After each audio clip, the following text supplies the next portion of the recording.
The rails shimmered under the desert sun. Steam rolled off the wheels in slow gray sheets. The train arrived 20 minutes late. Every man on the platform stood frozen, watching. A woman in pink silk stepped down last, high collar, fitted shoulders, cloth-wrapped bundle held tight against her body. The crowd parted for a man in a coat too heavy for the heat. He looked her over the way a buyer looks at a horse he has already decided not to purchase. Then he dropped a single silver dollar at her feet. It bounced once, rolled, settled in the dust between them. She did not bend, did not cry, only lifted her chin one slow inch, and the whole town held its breath. The train came in late, not by much, 20 minutes. But in a town like Ironwood, 20 minutes was long enough for every idle man on the platform to invent a story about why. Steam rolled off the wheels in slow gray sheets. The whistle cut through the dry air and died somewhere out over the sagebrush, and the platform filled with the usual churn porters, trunks, a dog barking at nothing, 3 ranch hands arguing over a poker debt nobody was ever going to pay. Ironwood wasn't much of a town, not by the standards of anywhere back east. One long main street, hard-packed and forever choked with dust no matter the season.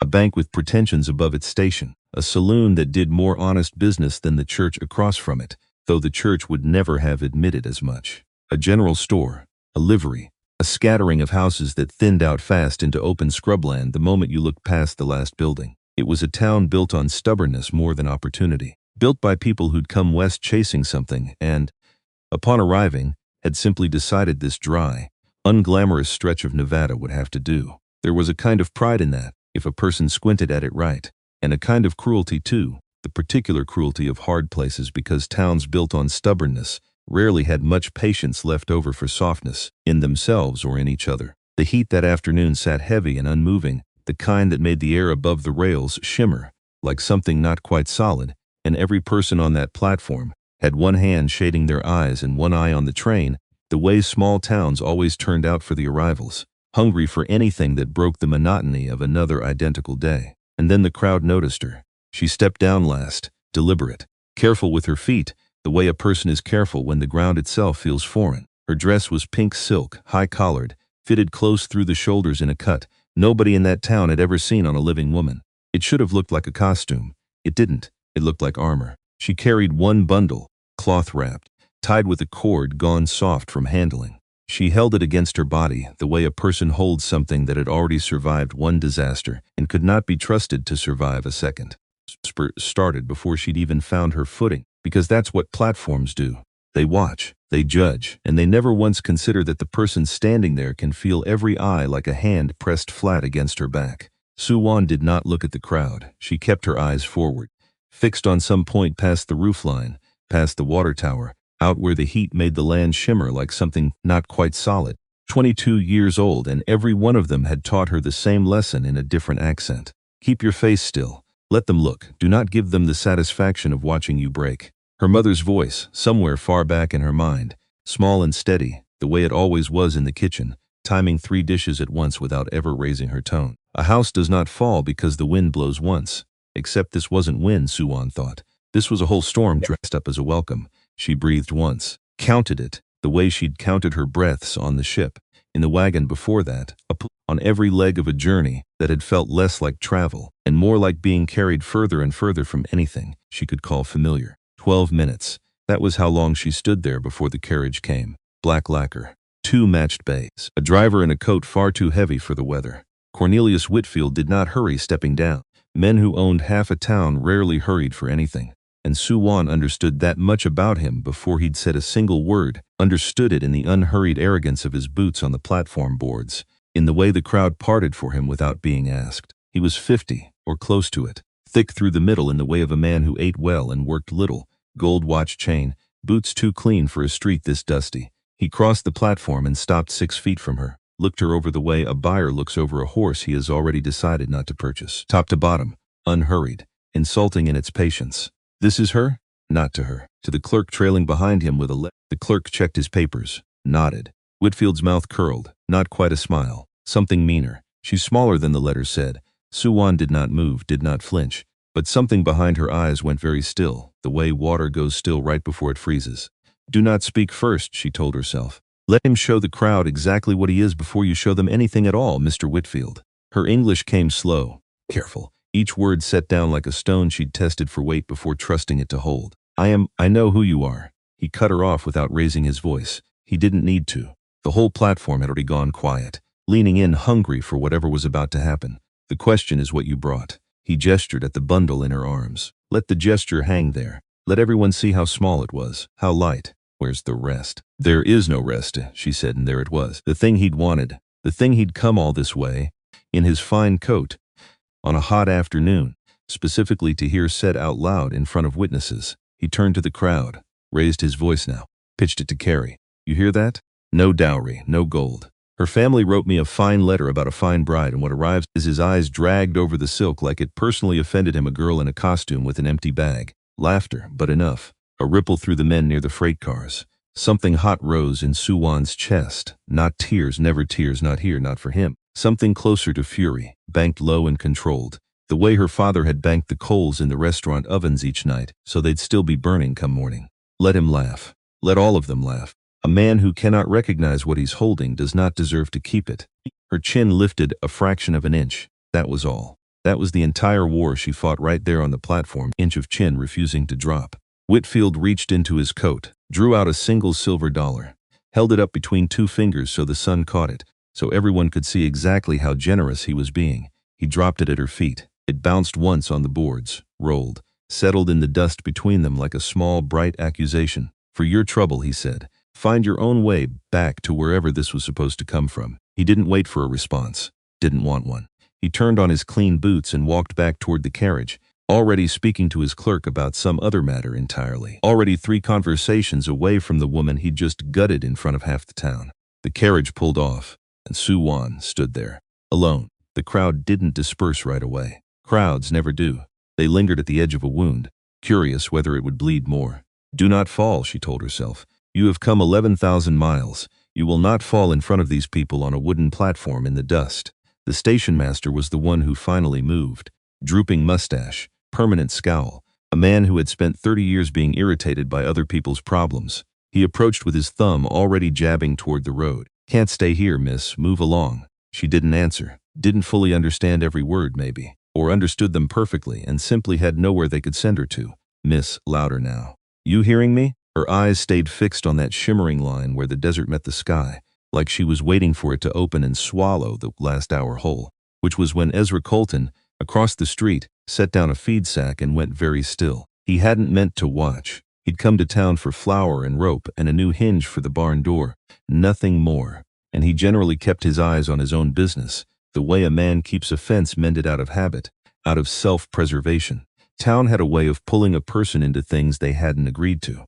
Ezra had learned that lesson a long time ago, learned it the hard way, and he did not go looking to relearn it, except he was already walking. Some part of him had decided before the rest of him caught up.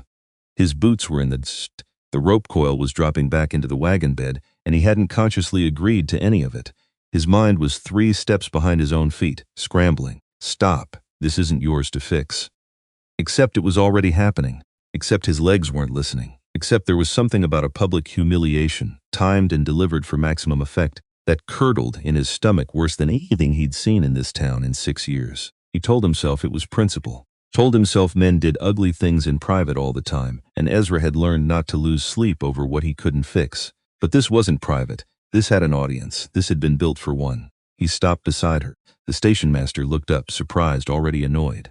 This ain't your business, Colton. It is now, Ezra said. He looked at her. Up close, she was smaller than she'd seen from across the street. Her face was pale under the dust of travel, composed in a way that looked less like calm and more like a breath. Her eyes lifted. Is not crying. That surprised him more than anything else about the whole scene. No tears.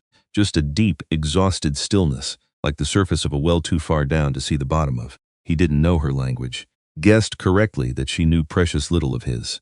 So he did the only thing that made sense to a man raised on a homestead, where words were a luxury and work was the only honest currency. He pointed to himself, Ezra, pointed to the wagon, made a motion of eating, pointed to her, made a motions of stirring a pot. Crude. He knew it was crude even as he did it. Felt his own ears go hot. Felt the station master's stare boring into the side of his face. Felt every man still lingering on that platform watching this with the same hungry curiosity they'd had for Whitfield's performance 5 minutes earlier. What in blazes are you doing? The station master, low, urgent. She's Whitfield's problem. Whitfield's halfway back to his office by now. Ezra didn't look away from her face. Looks to me like she's nobody's problem, and I need someone to keep house. That was true. It was also not the whole truth, and Ezra knew it even as the words left his mouth, and some corner of it screamed at him to stop talking before he said something that couldn't be walked back. She was watching his hands, not his hands. Then she looked up, searched his eyes for something, for the lie, maybe. The trick, the thing men like Whitfield always had hiding behind a kind gesture. She didn't find it. Ezra held her gaze and tried to put into it everything he couldn't say in her language, that this wasn't charity, that he wasn't offering pity, which she clearly had no use for, and would probably throw back in his face if he tried, that this was a trade, plain and simple, the kind he understood, labor for shelter. Nothing more claimed, nothing more promised. A long moment passed. The whole platform seemed to hold still around them, waiting. Then she nodded. Small, almost nothing, but real.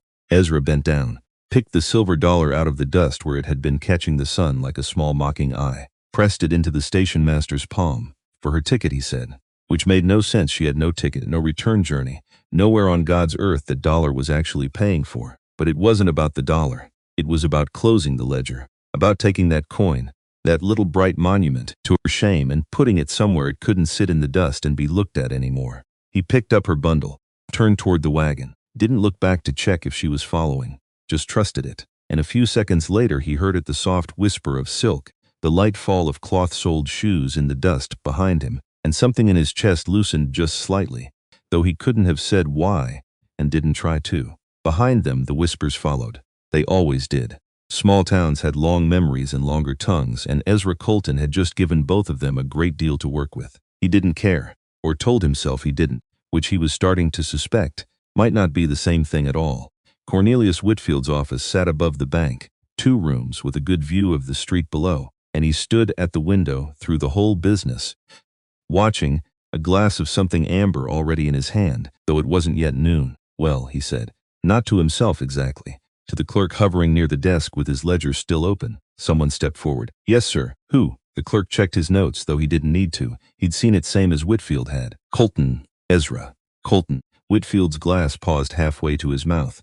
Then he laughed. Short, genuine, in the way a man laughs when the world hands him something better than what he'd planned for. Colton, he repeated, tasting the name like it had improved with the saying of it. The very man, sir? Nothing. Whitfield turned back to the window, though the street below had already emptied, the wagon long gone, the whole small drama over and done, except that I did not dare hope for something so tidy. I expected some fool storekeeper, a widow with more sentiment than sense. Instead, didn't finish, didn't need to. He was already thinking 3 steps down the road, the way he always thought, in the particular arithmetic of a man who had built his fortune out of other people's inattention. The San Francisco letter, he said. Has it gone out yet? Not yet, sir. Add a line.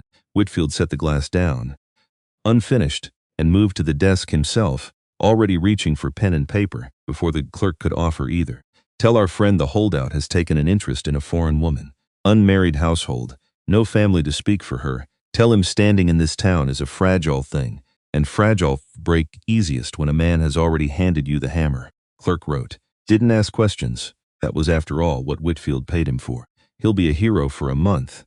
Whitfield said, almost to himself now, watching dust settle back over the empty street where the coin had rolled. Maybe 2. Small towns love a hero right up until the moment it's inconvenient to keep loving him, and when the inconvenience comes, he smiled. It didn't reach anything above his mouth. I intend to be the one holding it. The ride out of town was silent. 2 sturdy mules, a wagon that creaked at every rut, heat rising off the road in shimmering waves that made the horizon look like it was breathing. Ezra kept his eyes forward. On the road, on the mule's rumps, on anything that wasn't the woman sitting beside him, with her hands folded over her bundle, like she was praying to a god that had already stopped listening. She sat straight, didn't flinch at the ruts, didn't grab the wagon rail when the wheel dropped hard enough to jolt his own teeth. Composed. He found himself glancing at her sideways, once, twice, trying to read something in that stillness, and finding only more stillness underneath it, layer after layer, like the woman had built herself out of quiet the way other people built themselves out of habit. He thought about Whitfield's face on that platform, the little curl of his mouth, the performance of it, because that's what it had been. Performance, staged for an audience, timed and delivered like a man who'd done this sort of thing before and knew exactly how it would land, which struck Ezra as strange the more he turned it over. Because a man embarrassed by a bad marriage arrangement doesn't need witnesses. A man who's simply disappointed walks away quiet, cuts his losses, lets the thing die without ceremony. Whitfield had wanted the ceremony. Ezra filed that thought away in the same place he filed most things that troubled him, and had no immediate use for a back room in his mind. Door shut. Dealt with later, if ever. He had a great many things stored in that back room already. One more wouldn't crowd it much, except the wagon hit a stone wrong, and the jolt ran up through the seat and into his bad shoulder, and for 1/2 a second the sound of the wheel scraping over rock wasn't a wheel at all. It was something else. Something with a whistle and a smell of smoke that didn't belong to any train. Gone before he could name it. He rolled the shoulder once, quiet, and made himself stop thinking about it. 10 miles passed like at that, silence on both sides, each of them locked inside their own churning thoughts, the mules the only ones with anywhere simple to be. For Sue Wan, the silence carried its own weight. She watched the land roll past flat and endless, broken only by the occasional dark smear of juniper or the pale ribbon of a dry wash cutting through the scrub, and tried to fit it against everything she'd known before. Nothing matched. Not the crowded green hills of home, not the terraced fields her grandmother had once walked her through as a girl, naming every plant twice, once for its use and once for its taste. This country did not look like it wanted to grow anything. It looked like it dared a person to try. She glanced once at the man beside her, broad-shouldered, weathered, in the particular way of someone who worked outdoors in every season and had stopped noticing the sun on his own skin years ago. His hands on the reins were steady, competent, the hands of someone who trusted his own labor more than he trusted words. He hadn't looked at her since they'd left the platform, not directly, though she'd caught the sideways glances. Quick and uncertain, the kind a person gives when they're still deciding whether the thing beside them is a burden or a gift, and hasn't settled the question yet. She understood that uncertainty. She carried the same one pointed back at him. He had picked up the coin. That single act sat larger in her mind than anything else from the whole terrible morning, larger than Whitfield's sneer, larger than the laughter of the crowd, larger even than the 12 minutes she'd stood alone on that platform with nowhere on earth to walk toward. A stranger owing her nothing had refused to let her shame sit in the dust where anyone could keep looking at it. She did not yet know what that made him, but she suspected, watching the steady set of his jaw as the wagon carried them both further from everything she'd known, that she was about to find out one long, silent mile at a time. His homestead came up out of the land the way it always did, slow, then all at once. A clapboard house leaning slightly west, like it had spent years bracing against a wind that never quite let up. A barn, sturdier than the house because a man's priorities showed plainly in what he built to last. A corral, a well, miles of open country around it, sagebrush and the occasional stubborn juniper, dust, everything the way dust does in a place that has forgotten what rain feels like. Ezra saw it through her eyes for the first time in years. It wasn't much. He pulled the wagon to a stop, jumped down. "This is it," he said, more to himself than to her, because saying it out loud made the smallness of the place feel less like a confession. He helped her down. His hand brushed the strange smooth fabric of her sleeve silk, out here in this country of burlap and homespun, and it felt wrong somehow, like a flower that had bloomed in the wrong desert entirely and hadn't yet realized its mistake. Inside, the house told on him. One main room, kitchen, table, 2 chairs, a cold iron stove in the corner. Dust on every surface, a fine red film that got into everything out here, no matter how a man fought it. A stack of dirty plates by the wash basin he hadn't gotten around to, and he did the math and didn't like the answer going on 2 weeks. He felt the embarrassment land somewhere behind his sternum, sharp, unexpected. He pointed. Stove, pantry, the small back room that would be hers. "You stay here." Gesture toward the room. "I'll be in the barn." And then he left fast. Faster than the situation called for, probably, but he needed the open air, needed the smell of hay and leather instead of dust, and his own failures as a housekeeper laid bare in front of a stranger. He worked the tack for an hour, mended a strap that didn't need mending, just to keep his hands busy while his mind ran itself in circles. What in God's name had he done? Brought a woman into his home, a foreign woman, publicly shamed, abandoned, unable to speak more than a handful of his words. A woman he'd have to explain to every single person in Ironwood, over and over, for months, maybe years. Whitfield had money, influence, friends in offices that owed him favors. A man like that did not take kindly to being interfered with, And Ezra had just interfered with him in the most public way possible, on Whitfield's own turf, with the whole town watching. Because that's who Ezra Colton was, apparently. A man who'd kept to himself for 6 years running and then thrown all of it away over one look on a train platform, until he heard the sound of water. He set down the strap, listened, went back to the house, and stopped in the doorway, and every worried thought in his head simply stopped, too.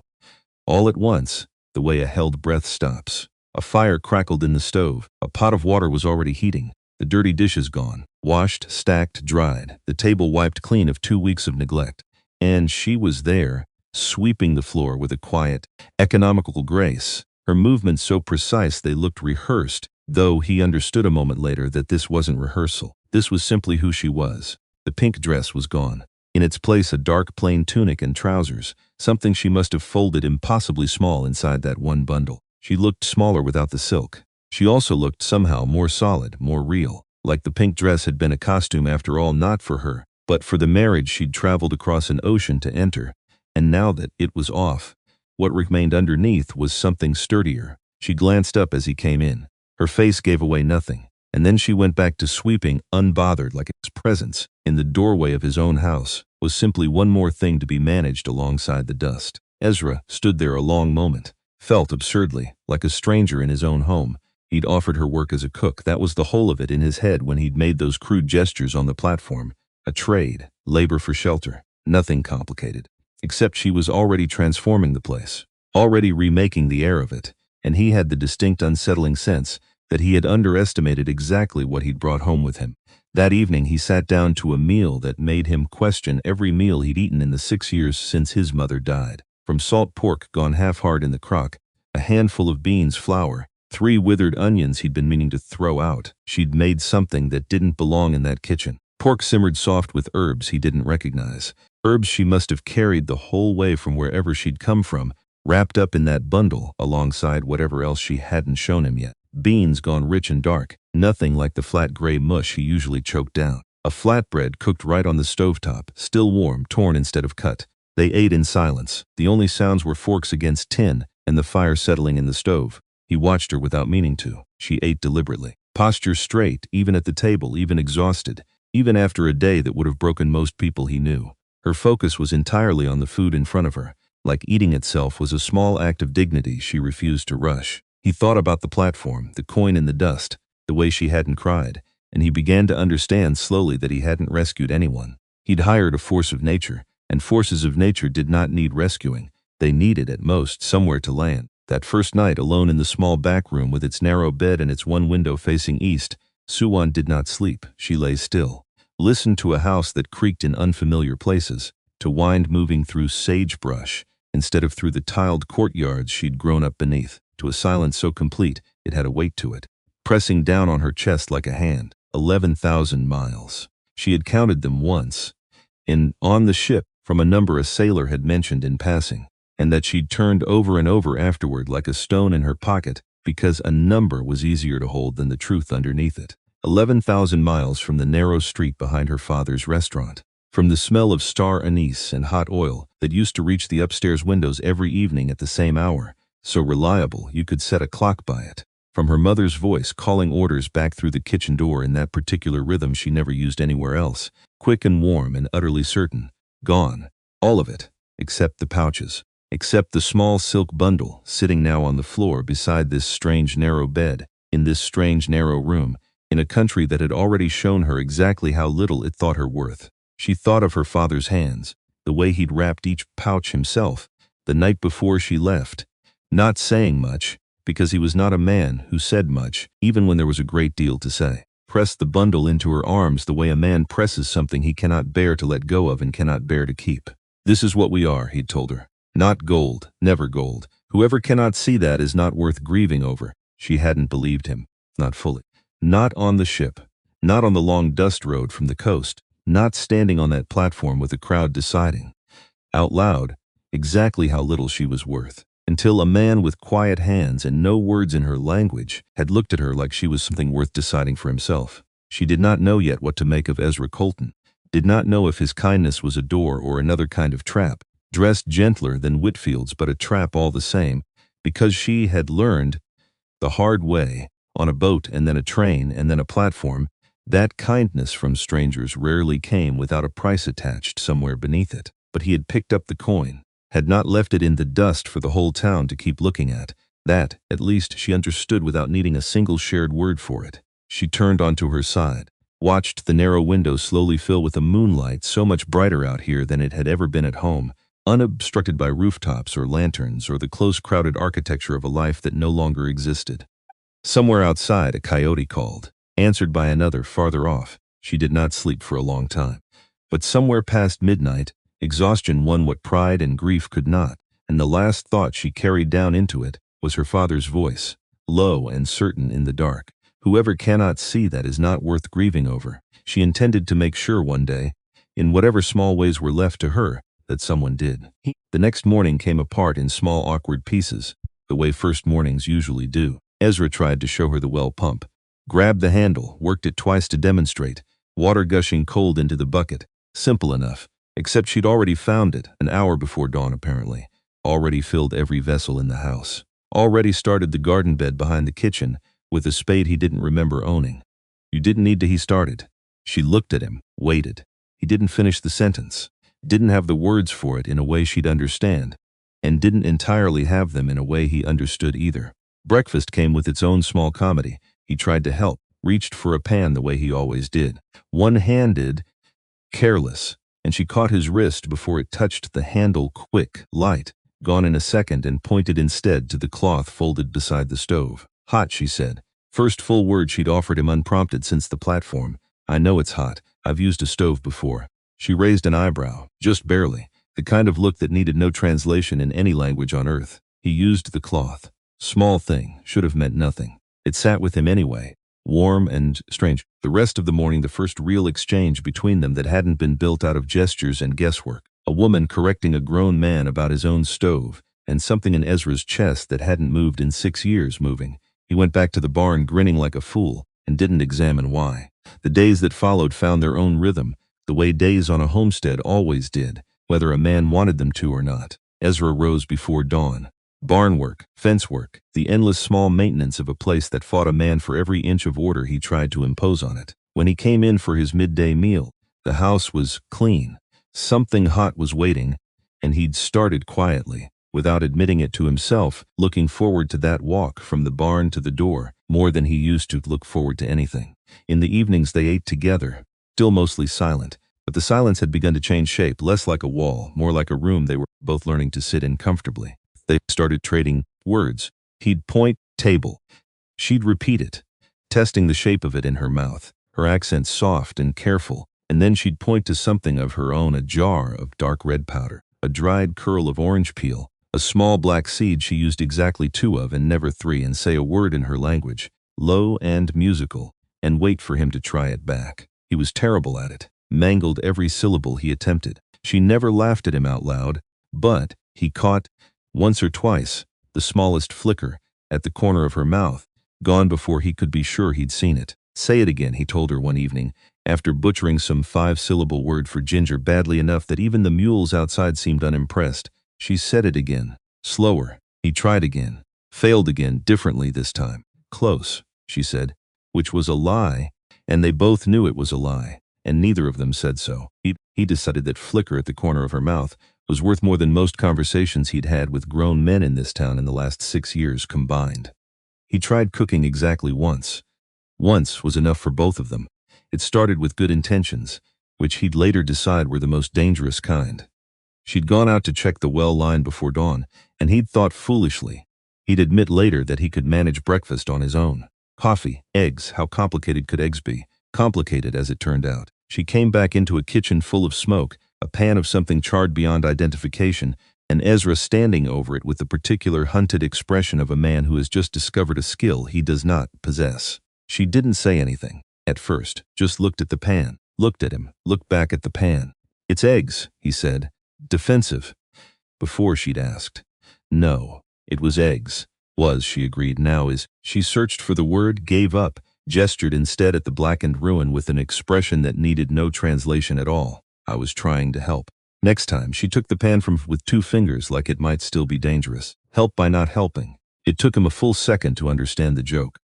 When he did, something came out of him that he hadn't heard of himself do in longer than he cared to admit, a real laugh, short and surprised, like it had caught even him off guard on its way out. She almost smiled at that too. Almost fine, he said. Deal. Deal, she repeated, testing the word, filing it away the way she filed everything, careful and precise. Then, scraping the pan into the scrap bucket for the hens, she added, without looking up, "Your name, Ezra." What means? He hadn't expected the question. Had to think about it. Help, he said finally. That's what it means, near as I ever heard. Help. Something crossed her face at that. Quick. Gone before he could name it, though he'd remember it later and wonder. And yours, he said. Suwan. What's it mean? She considered the question, longer than the length of it seemed to warrant, like she was deciding how much of an answer he'd earned. Su, she said, is plain. Simple, like she touched the wood of the table, unadorned, worn smooth by years of use. This, no decoration. And Wan. Wan means graceful. He looked at her a long moment. At the straight spine, the economy of every movement, the stillness that had stood unbroken on a train platform in front of a jeering crowd without once cracking. Fits, he said. She didn't answer that, but she didn't argue it either. And from her, he was starting to understand, that was very nearly the same thing as agreement. Her garden started the same week. A patch of dirt behind the house that had sat fallow and forgotten since his mother passed, hard-baked and stubborn, the kind of ground that broke shovels and spirits in equal measure. Suwan attacked it anyway, turned soil bucket by bucket, hauled water from the well morning and evening, worked at it before the heat rose and after it broke, until green shoots started pushing up through red dirt that had no earthly business growing anything at all. He began bringing things back from his supply runs. Not just flour and nails anymore, a better grade of flour, a few precious potatoes, a length of plain calico, nothing fancy, because fancy would have embarrassed them both. He left these things on the table without comment. She accepted them with a small nod, nothing more. But the nod had weight to it, the kind of weight that builds slowly, meal by meal, small offering by small offering, into something neither of them had a name for yet. His life's 6 years of hard labor and exhausted silence had a center to it now that it hadn't had before. He wasn't sure what to call that either. So, for now, he didn't try. He caught her singing once, and only because he'd come back from the far fence line earlier than Ingzikmavik did, and his boots hadn't announced him the way they usually did on the porch steps. She was kneeling in the garden, working water into the base of a struggling squash vine, and singing under her breath in her own language low, unhurried, a melody that rose and fell in a pattern he didn't recognize but felt somehow the shape of anyway, something in a minor key, something that sounded like it had been sung by mothers to daughters for longer than anyone could count, worn smooth by all that repetition the way river stones go smooth.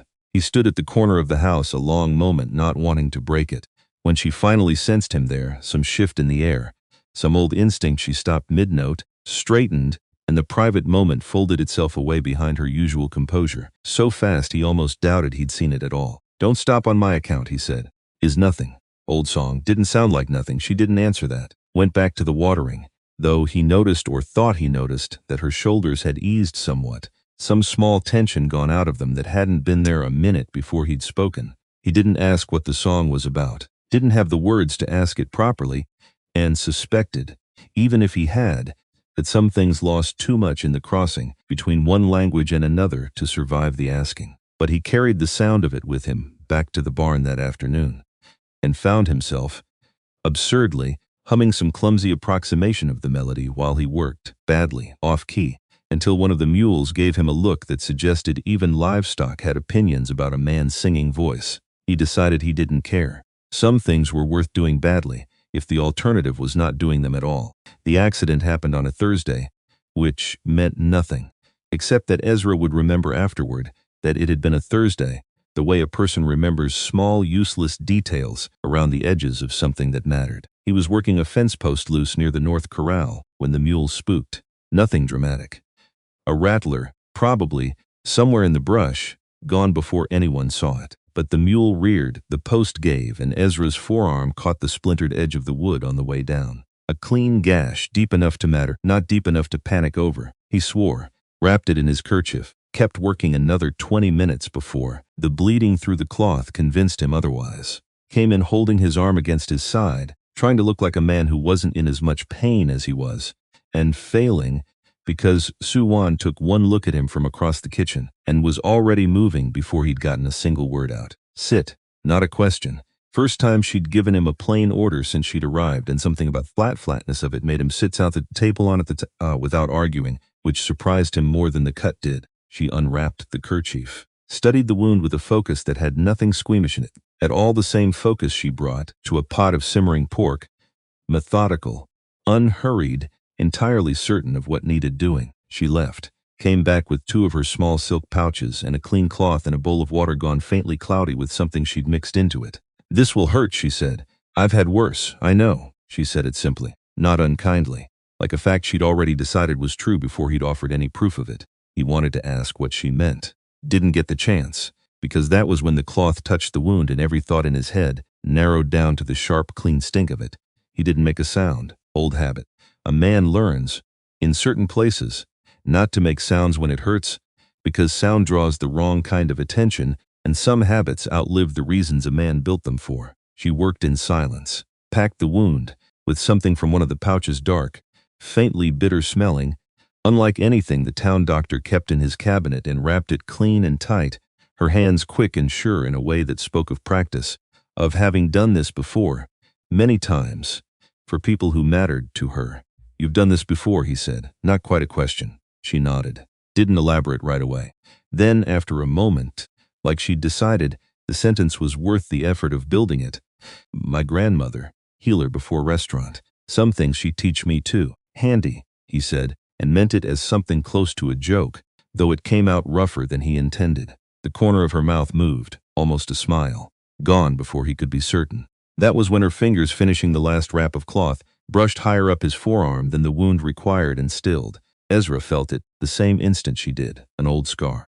Pale, puckered, long-healed but never quite faded, running 4 inches along the inside of his arm, in a line too straight and too deliberate to have come from any fence post or any mule. Her eyes lifted exactly, just present, waiting to see if he'd offer it or not. He didn't. "Old," he said, which was true, and both of them knew it told her absolutely nothing at all. She held his gaze a moment longer. Then, gently, she finished the wrap, tied it off, and folded his sleeve back down over it like she was closing a door. She understood she hadn't been invited through. "Rest," she said. "Tomorrow work again, today rest." He wanted to say something else. Wanted to explain, or half explain, or at least acknowledge that she'd seen something and hadn't pushed, and that the not pushing had mattered to him more than she probably realized. What came out instead was smaller than any of that. "Thank you." She nodded, gathered her bowl and her pouches and went back to the stove, and the moment closed over as quietly as it had opened, though it left something behind it, a kind of understanding neither of them had words to build yet, sitting quiet in the space between 2 people who had both, in their own ways, learned not to make sounds when it hurt. The trouble started the way trouble in a town like Ironwood always started, quietly, in doorways, in the pause before a shopkeeper says good morning and decides instead to say nothing at all. Ezra felt it the moment he walked into the general store 3 weeks later. The usual gruff greetings gone, replaced with a silence that had teeth in it. Men who'd nodded at him for years now found urgent business with their own boots the second he stepped through the door. Otis Pritt stood behind the counter. Ezra had known Otis a decade, traded fair with him, never once had a crossword between them. Otis served with a face carved out of stone. Otis, Colton, flat, no warmth in it at all. He rang up the flour, the nails, the coil of rope, and didn't look up once from his hands the whole time. "Something on your mind, Otis?" "Nope. Sure sounds like something. Ain't my business what a man does out on his own land." Otis said it to the register, not to Ezra. "Folk are talking is all. Folks talk about the weather too, don't make it my problem. This ain't the weather." "No," Ezra agreed. "It's gossip, cheaper than weather and does about as much good." Otis didn't answer that, just slid the goods across the counter and finally briefly met Ezra's eyes, and there was something in it that wasn't quite hostility, closer to worry. The look of a man who liked you fine but had a business to run in a town where hot customers stopped coming through his door. Ezra didn't push it further. Some things weren't worth pushing on a hot afternoon with a wagon still to load. There was one exception to the general chill.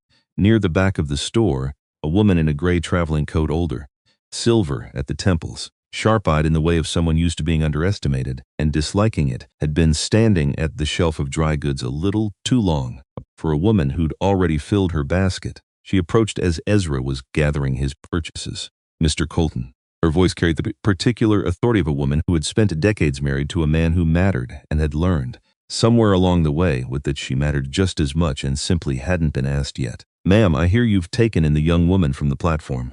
Ezra's jaw tightened, bracing for the rest of it, whatever shape it was going to take. "I have." "Good," she said simply. No qualifier. No warning tucked inside it. That man ought to be ashamed of himself, and half this town ought to be ashamed for laughing along. Ezra hadn't expected that. Took him a second to find his footing again. "Most folks don't see it that way, ma'am." "Most folks," she said, gathering her basket, "have never once had to prove their worth to a crowd that had already decided the answer before they opened their mouths."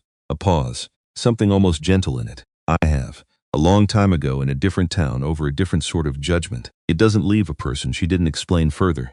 Didn't need to. "Cynthia Ashford," she said, offering the name plainly, like a hand extended. "My husband sits the circuit court for this county. Should you ever need a friend who isn't afraid of what the general store thinks of her, you know where to find me." She left before he could properly thank her.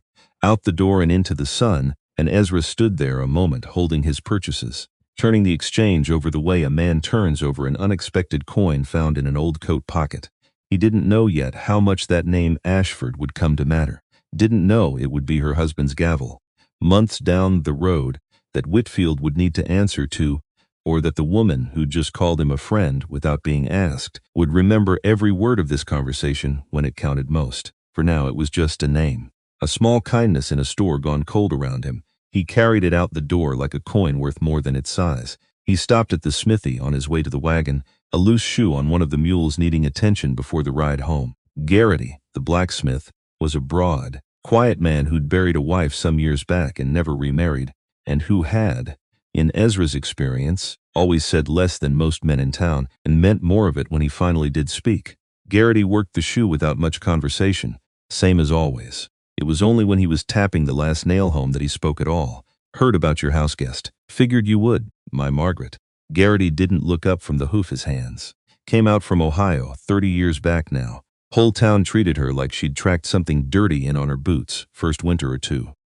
Wrong church, wrong accent, wrong everything, far as this place was concerned." Ezra hadn't known that. Filed it away, surprised. The way a person files away a fact that reshapes something they thought they already understood. "Took about 2 years before folks came around," Garrity went on. "Took her getting old Wilkins through his fever. The winter his own kin wouldn't nurse him on account of thinking it was catching. After that, town remembered what she was worth quicker than they'd bothered to notice it before." He set the mule's hoof down gently, straightened, met Ezra's eyes for the first time in the whole exchange. "People come around, Colton. Slower than they ought to. But they come around mostly when somebody proves them wrong enough times in a row. That a promise? That's an obsession." Garrity almost smiled, a rare enough thing that Ezra nearly missed it. "Promises are for men with more certainty than I've got left in me. But it's what I've seen, for what it's worth." He waved off payment for the shoe. Ezra tried twice to press it on him and got refused both times, firm and final, the way a man refuses when the refusal itself is the point. "Tell your Suwan," Garrity said, already turning back to his forge. "Margaret used to say the same thing about this town that I expect she's learning now. Slowest kindness a person ever waits on, but real once it finally shows up." Ezra carried that with him too, out past the livery, past the cold stare still trailing him from the store windows, and found it sat a little easier in his chest than the rest of what the day had handed him. The men waiting for him outside were a different matter entirely. 2 of them, stepping out from the shadow beside the saloon just as Ezra finished tying down the last sack. Big ones. The kind of big that came from being paid to be big, not from honest labor, the muscles of men who'd never once broken their own ground or mended their own fence. Colton, the bigger one, spat a stream of tobacco juice that landed near Ezra's boot, close enough to be a message. "Mr. Whitfield ain't happy." "That's so. You took something that belonged to him. She's a person." Ezra kept loading, didn't stop, didn't turn. "Not a piece of property, that ain't how he sees it." The man took a step closer, close enough that Ezra could smell the whiskey on him, cheap and sour, mixing with the tobacco.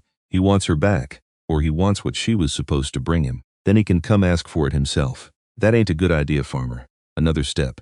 "We can be real persuasive, you've said that already. Say it again if you're slow. I heard you the first time." Ezra tied off the last rope, unhurried.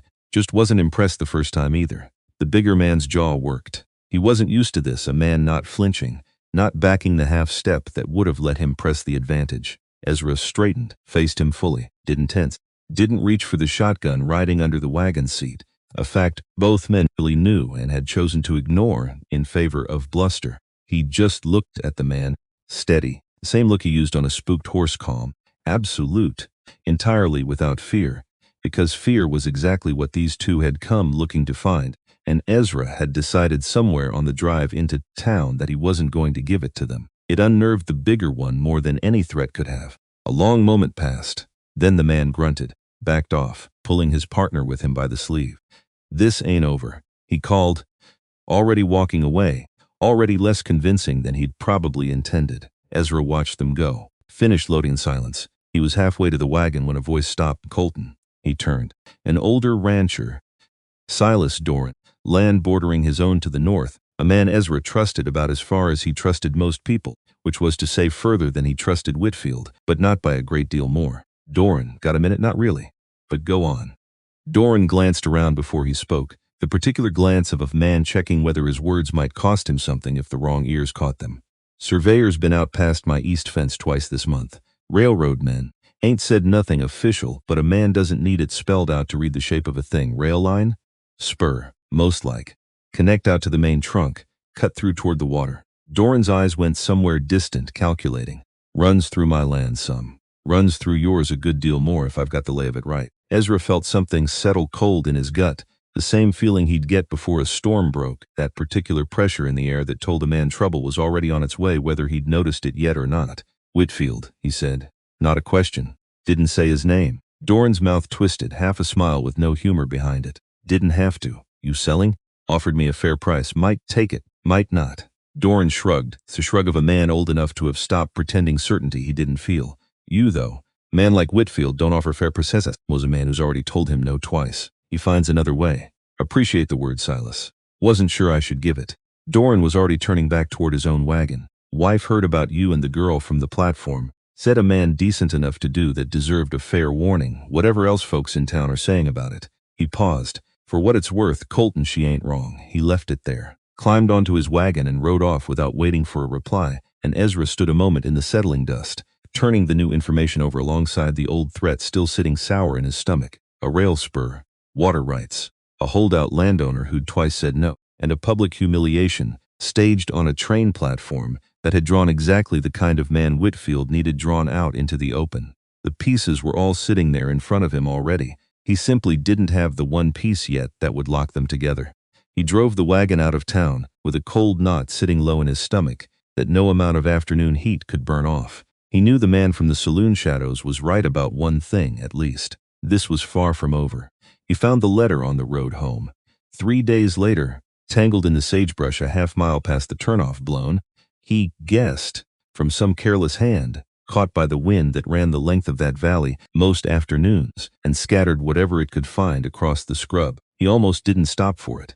A man learns not to chase paper in the wind out here. It's rarely worth the trouble. Something made him stop anyway. He climbed down, walked it back from a patch of greasewood where it had snagged, half buried, one corner torn. Ironwood Land and Rail Company letterhead across the top, and beneath it, in a clerk's careful hand, words that made Ezra go very still standing there in the middle of the road, with the mules waiting patient behind him. He read it once, didn't believe it, read it again. Whitfield's own name at the bottom, a note to an investor out of San Francisco, a man financing a spur line meant to run straight through the valley, straight through, if the surveys held, land that belonged to Ezra Colton and no one else. The letter barely mentioned Suwan at all, a line item, a detail gone wrong in an arrangement that had never been about her in the first place, but it dwelt at length on Ezra. The holdout Whitfield had written, the one man standing between the rail company and the water rights it needed. A problem requiring a delicate solution, since a direct offer had already been refused twice, and a legal challenge would take too long to satisfy the investor's patience. And then, near the bottom, the line that made Ezra's hand tighten around the paper until it crumpled at the edges. Public embarrassment travels faster than private negotiation. If the girl proves as unremarkable as reported, her rejection will draw a crowd, and crowds remember who steps forward to play the hero. Let him play it. A man seen keeping company with a disgraced foreign woman, unmarried, under one roof, loses standing quickly in a town like this. Standing we can use when the time comes to question his fitness to hold the claim. Ezra stood in the middle of the road a long time. Read it a third time, because some part of him kept hoping the words would rearrange themselves into something less ugly. They didn't, because it hadn't been chance, which meant none of it, not the platform, not the crowd, not the coin thrown in the dust. None of it had been simple cruelty, the ordinary kind a man could shrug off as one more example of the world being unkind to people who couldn't fight back. It had been a plan. Suwan's humiliation had been the bait, and Ezra's own decency, the very thing he'd never once thought to be ashamed of, had been the trap Whitfield was counting on him to walk into. He thought of her face on that platform, still, composed, that 1 inch of chin refusing to drop. She hadn't known. Whatever else was true, she hadn't known she was a piece on somebody else's board, moved into position and abandoned there to see what she'd draw out of the crowd. The mules shifted, restless, wanting to move on toward home and their evening feed, and he didn't blame them because he wanted the same thing and couldn't make his legs cooperate just yet. Ezra folded the letter, careful, deliberate, like it might tear if he wasn't gentle with it. Though the truth was he wanted to crush it into a ball and grind it under his boot heel into the red dust of the road. He didn't. He put it in his coat instead, climbed back onto the wagon, sat there a moment with the reins loose in his hands, staring at nothing, while something cold and clear settled into place behind his ribs. Not rage, exactly. Rage burned too hot to last. This was quieter than that, steadier. This was the particular calm of a man who has just understood, fully and finally, that he is already in a fight he didn't choose, and has decided he isn't going to lose it. He flicked the reins. The mules started forward. That night, after she'd gone to her room and the house had settled into its familiar creaking quiet, Ezra sat at the kitchen table with a lamp turned low and a small strongbox open in front of him. His father's papers, his own after. 6 years of filings and receipts, and the original claim itself, the document that made this scrap of Nevada his in the eyes of the law, assuming the law could be trusted to stay bought by whoever paid it least. He read through them slower than he needed to, the way a man reads something he already knows by heart when he's really just trying to quiet his own thinking. Improvements required, continuous residence, timely filings. He'd kept every one of them, careful, meticulous, because his father had raised him to believe that a man's word and a man's paperwork ought to match, and Ezra had never once had reason to doubt that belief until tonight. Standing we can use when the time comes to question his fitness to hold the claim. Fitness. He turned the word over, disliking the shape of it more each time. Not the land itself then. Not directly, not yet. A slower poison than that, a whisper campaign, a manufactured scandal, a case built not on what he'd failed to do with his fence posts and his water rights, but on who he'd chosen to let live under his roof. It was, he thought, a particular kind of cowardice, wrapped up in a rich man's patience. Whitfield hadn't come at him with a gun or an honest offer.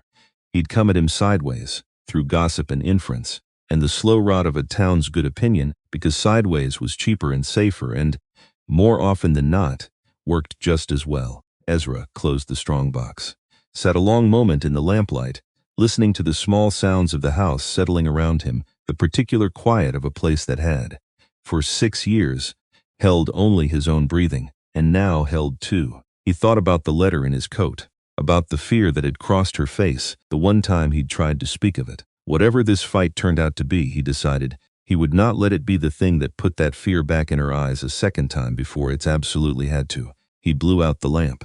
He didn't tell her that night.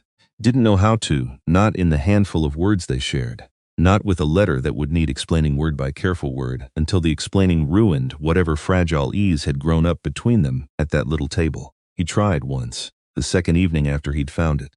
She'd set his plate down, taken her seat across from him, and he'd opened his mouth already, half decided to just say it plain, whatever words he had for it, and let her sort out the rest from his face if the words failed him. Suwan, I found something. On the road. A letter. He stopped, because she'd gone very still across the table, the particular stillness he now recognized as the one she wore whenever something frightened her, and she refused to let the fear show. Her hands, which had been reaching for her fork, folded instead into her lap.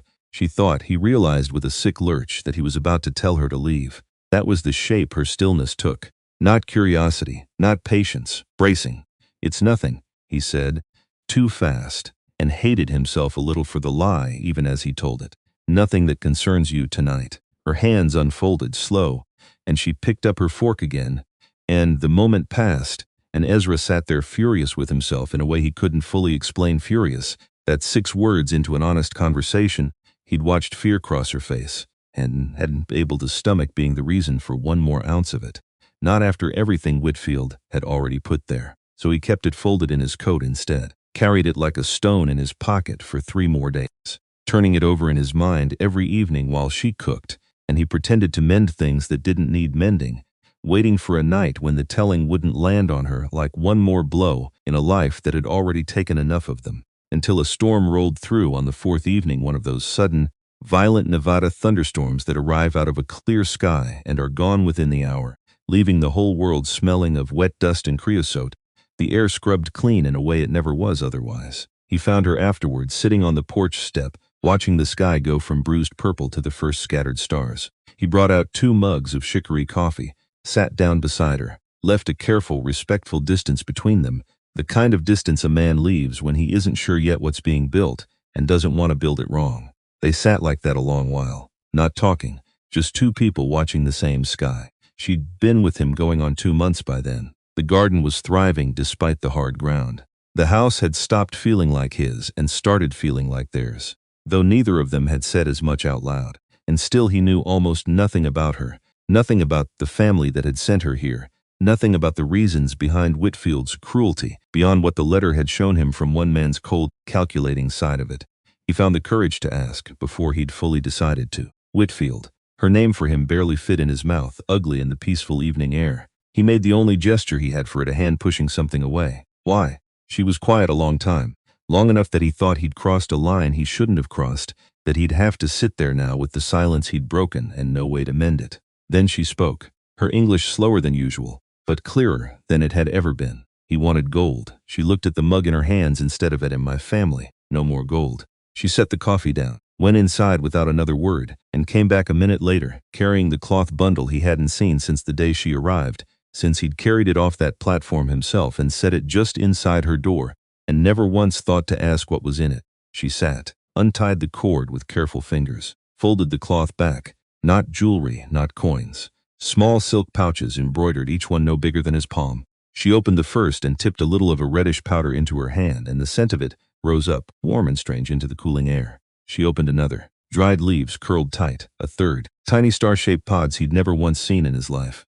One by one, she opened them all, until the space between them was filled with a dozen different scents layered over each other, none of them anything Ironwood had ever smelled before. This, she said, and something thickened in her voice, that he didn't have a word for either, was my dowry. He looked at the pouches, looked at her. Your family, he said slowly. They made food like this before. She nodded. Restaurant, many years. My father, his father. A small private movement of her hand, tracing something in the air that meant more than the words she had for it. Gone now, land taken, so they send me. No gold to send instead. And Whitfield wanted the gold. Whitfield wanted gold, she agreed. This, she touched one of the small pouches, gentle like it might bruise he did not see. Ezra thought about the letter folded in his coat, thought about crowds remembering who steps forward to play the hero, about standing we can use, about a man who'd looked straight at a fortune and called it an empty bag because it didn't glitter the way he expected fortunes to glitter. He understood,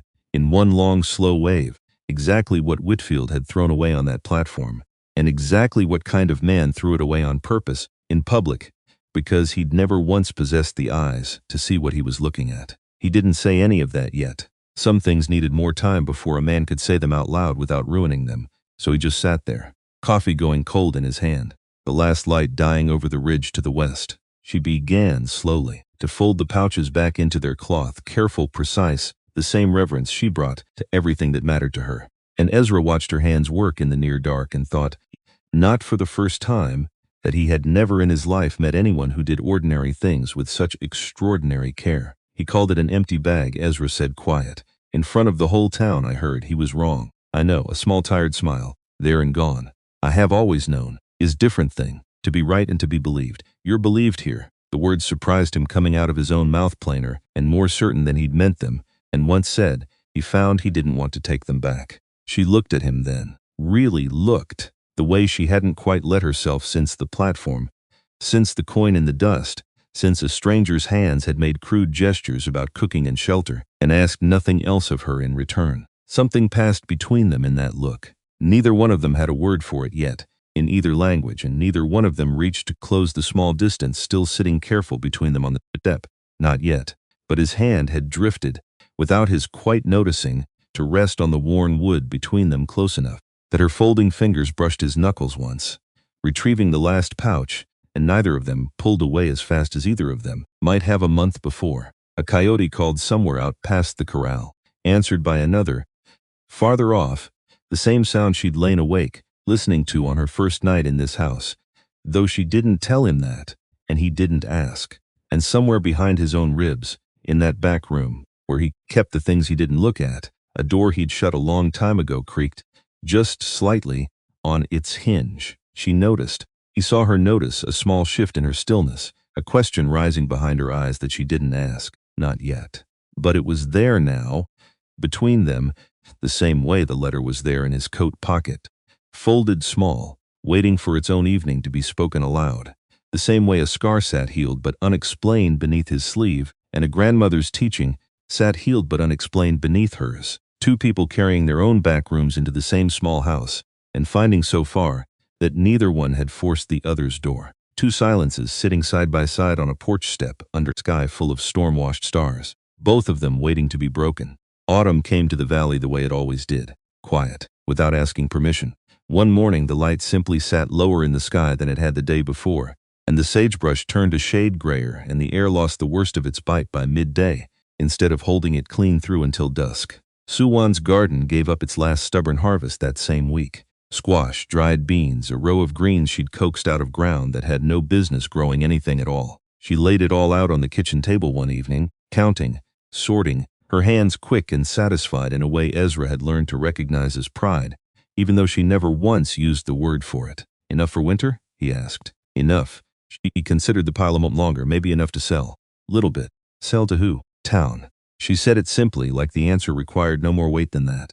Like the town that had spat tobacco near his boots and gone silent in the general store hadn't crossed her mind as an obstacle at all. He almost laughed, didn't, because she wasn't joking. And a woman who'd survived what she'd survived didn't offer up plans she hadn't already half decided to see through. They might not buy. Then they go hungry for good vegetable. She shrugged, the small economical shrug that had become one of her most familiar gestures to him by then. Not my problem. It wasn't quite true, and they both knew it. Nothing that happened in Ironwood was ever entirely not her problem. Not anymore, not since a coin had rolled to a stop in the dust in front of half the town. But he let the sentence stand, because there was something steadying in the way she said it. The sound of a woman who had decided, somewhere in these last months, that she would not spend the rest of her life waiting for permission to exist in a place that hadn't wanted her. He carried 2 crates of her vegetables into town the following week, sold every last one of them by early afternoon, mostly to women who wouldn't quite meet his eye while they counted out their coins. Women who'd have crossed the street rather than speak his name in July, and now found some quiet reason to need squash in October. Small progress, slower than either of them would have liked, but real, the way Garrity had promised it would be. The following week, Suwan came into town herself for the first time since the platform, standing beside her own crates at the edge of the market square while Ezra unloaded the wagon. It was a small thing to most of the people passing by. It was not a small thing to her, and Ezra understood that, without needing it, explained the particular courage it took to stand in the open, in daylight, in the same square, where a crowd had once watched her be discarded, and simply offer something of value and wait to see if anyone would meet her eye long enough to buy it. The first customer was slow in coming, the second came faster. By midday, word had gone around that the foreign woman's vegetables were the best in the valley, sweeter, better tended than anything the regular farms managed, and the crates emptied faster than Ezra could restock them from the wagon bed. She didn't smile through any of it, didn't need to. She simply worked, steady and precise, counting coins and wrapping bundles, with the same careful attention she brought to everything, and if anyone in that square still remembered the coin in the dust, none of them said so out loud that day. The first sign of real trouble that season wasn't a letter or a threat spoken to his face. It was quieter than that, meaner in its own way, because it came in the dark, where no one had to own it. Ezra found the north fence down on a Tuesday morning, 3 full sections of it, posts not just fallen but cut clean through near the base, too deliberate to be storm damage, too precise to be cattle. Whoever had done it had known exactly where the fence ran closest to the spring line, the water source that fed both his stock tank and, Further down the slope, the irrigation ditch Suwan had spent a summer poking into her garden bed. He crouched at one of the cut posts, ran his thumb along the edge. Clean, an axe swung by someone who knew what they were doing and hadn't wanted to be seen doing it, which meant someone had been on his land in the night, which meant whoever it was hadn't been worried about getting caught, because getting caught out here meant nothing without a witness willing to testify to it in front of a judge who might or might not care. He rebuilt the fence himself over 2 cold days, working past dark both times, his breath fogging in the air, his hands raw from the wood and the wire. Suwan brought coffee out to him each evening, without being asked, stood beside him a while in the cold before either of them said anything. "Whitfield," she said finally, the second evening, watching him drive the last post home. "Can't prove it. Don't need to prove, only need to know." He looked at her. "That's supposed to make me feel better?" "No, a small, tired, almost smile, supposed to make you angry instead of scared. Angry is more useful." He huffed something that wasn't quite a laugh, but was closer to one than he'd managed all week, and drove the post the rest of the way into the cold ground. He rode into town the next morning anyway, more out of principle than expectation, and reported the cut fence to Marshal Higgins, a heavy-set man who owed his appointment, like most appointments in Ironwood, to somebody's good opinion, and whose good opinion in this particular case had never once belonged to Ezra Colton. Higgins took down the details without much urgency. "No witnesses, you said. No witnesses. Just 3 cut posts and a clean axe edge that didn't come from any storm. Hard to build a case on cut wood, Colton. Could have been anybody. Could have been kids. Kids don't generally know where a spring line runs." Higgins shrugged, unmoved, already reaching for a different piece of paper on his desk, already 3 thoughts away from the conversation. "I'll keep an eye out. Can't promise more than that." Ezra left the marshal's office with a familiar cold certainty settling into his chest, the same certainty he'd carried out of that same street the day 2 of Whitfield's men had threatened him in broad daylight and walked away without consequence. Informal justice in a town like this bent toward whoever held the most weight, and Ezra Colton, whatever else he'd built these last months, did not hold anywhere near as much weight as the man whose name sat on half the buildings around him. It was, he thought, riding home with the matter unresolved behind him, a useful lesson to carry into whatever came next. If the sheriff's office wouldn't weigh a cut fence fairly, a courtroom might prove no fairer without the right names standing behind him when it mattered. Cornelius Whitfield did not share in the town's slow thaw. He sat in his office above the bank with a telegram spread flat on the desk in front of him, reading it for what must have been the 5th time, as though repetition might soften the words into something more forgiving. Callaway Group reconsidering spur route stop delays, unacceptable. Stop water rights secured or capital redirected. North stop respond within 30 days, 30 days. He'd promised the investors a clean acquisition 8 months ago. Promised it with the particular confidence of a man who had never once failed to get what he wanted from this town, because this town had never once had the spine to make him work for it. Colton had made him work for it. Whitfield folded the telegram along its existing creases, precise, controlled, the way he did most things when he was furious and unwilling to show it. 30 days wasn't nothing. 30 days was, in fact, plenty of time if a man was willing to stop waiting for a scandal to ripen on its own and start cultivating one directly. "Send for Pruett," he said without looking up. His clerk hesitated. "The storekeeper, sir." "The storekeeper," Whitfield agreed, "who owes this bank considerably more than his little store will ever earn back, and who therefore owes me a great deal more than he currently understands." He allowed himself a small, cold smile. Time to collect. The dreams came worse that same week, the way they sometimes did when the cold set in, and the nights ran long and dark before dawn finally showed itself. Ezra hadn't told her about the dreams. Hadn't told anyone, not in 6 years. Not since the war had ended and left him with a scar on his forearm and a handful of sounds his own mind refused to let go of no matter how much honest labor he buried them under. She heard him anyway, one night in early November, a sound through the thin wall between the main room and her small back bedroom that wasn't quite a shout, but wasn't nothing either. A rough, strangled noise, gone as fast as it came, followed by the scrape of him sitting up too fast in the dark. Suwan lay still a moment listening, debated whether to go to him, decided the way she decided most things, without much hesitation once the decision was actually made. She found him at the kitchen table, not in bed, sitting in the dark with his elbows on his knees and his breathing still not quite steady. She didn't ask what he'd seen, didn't light the lamp. Either some things were easier to speak of, or not speak of, in the dark.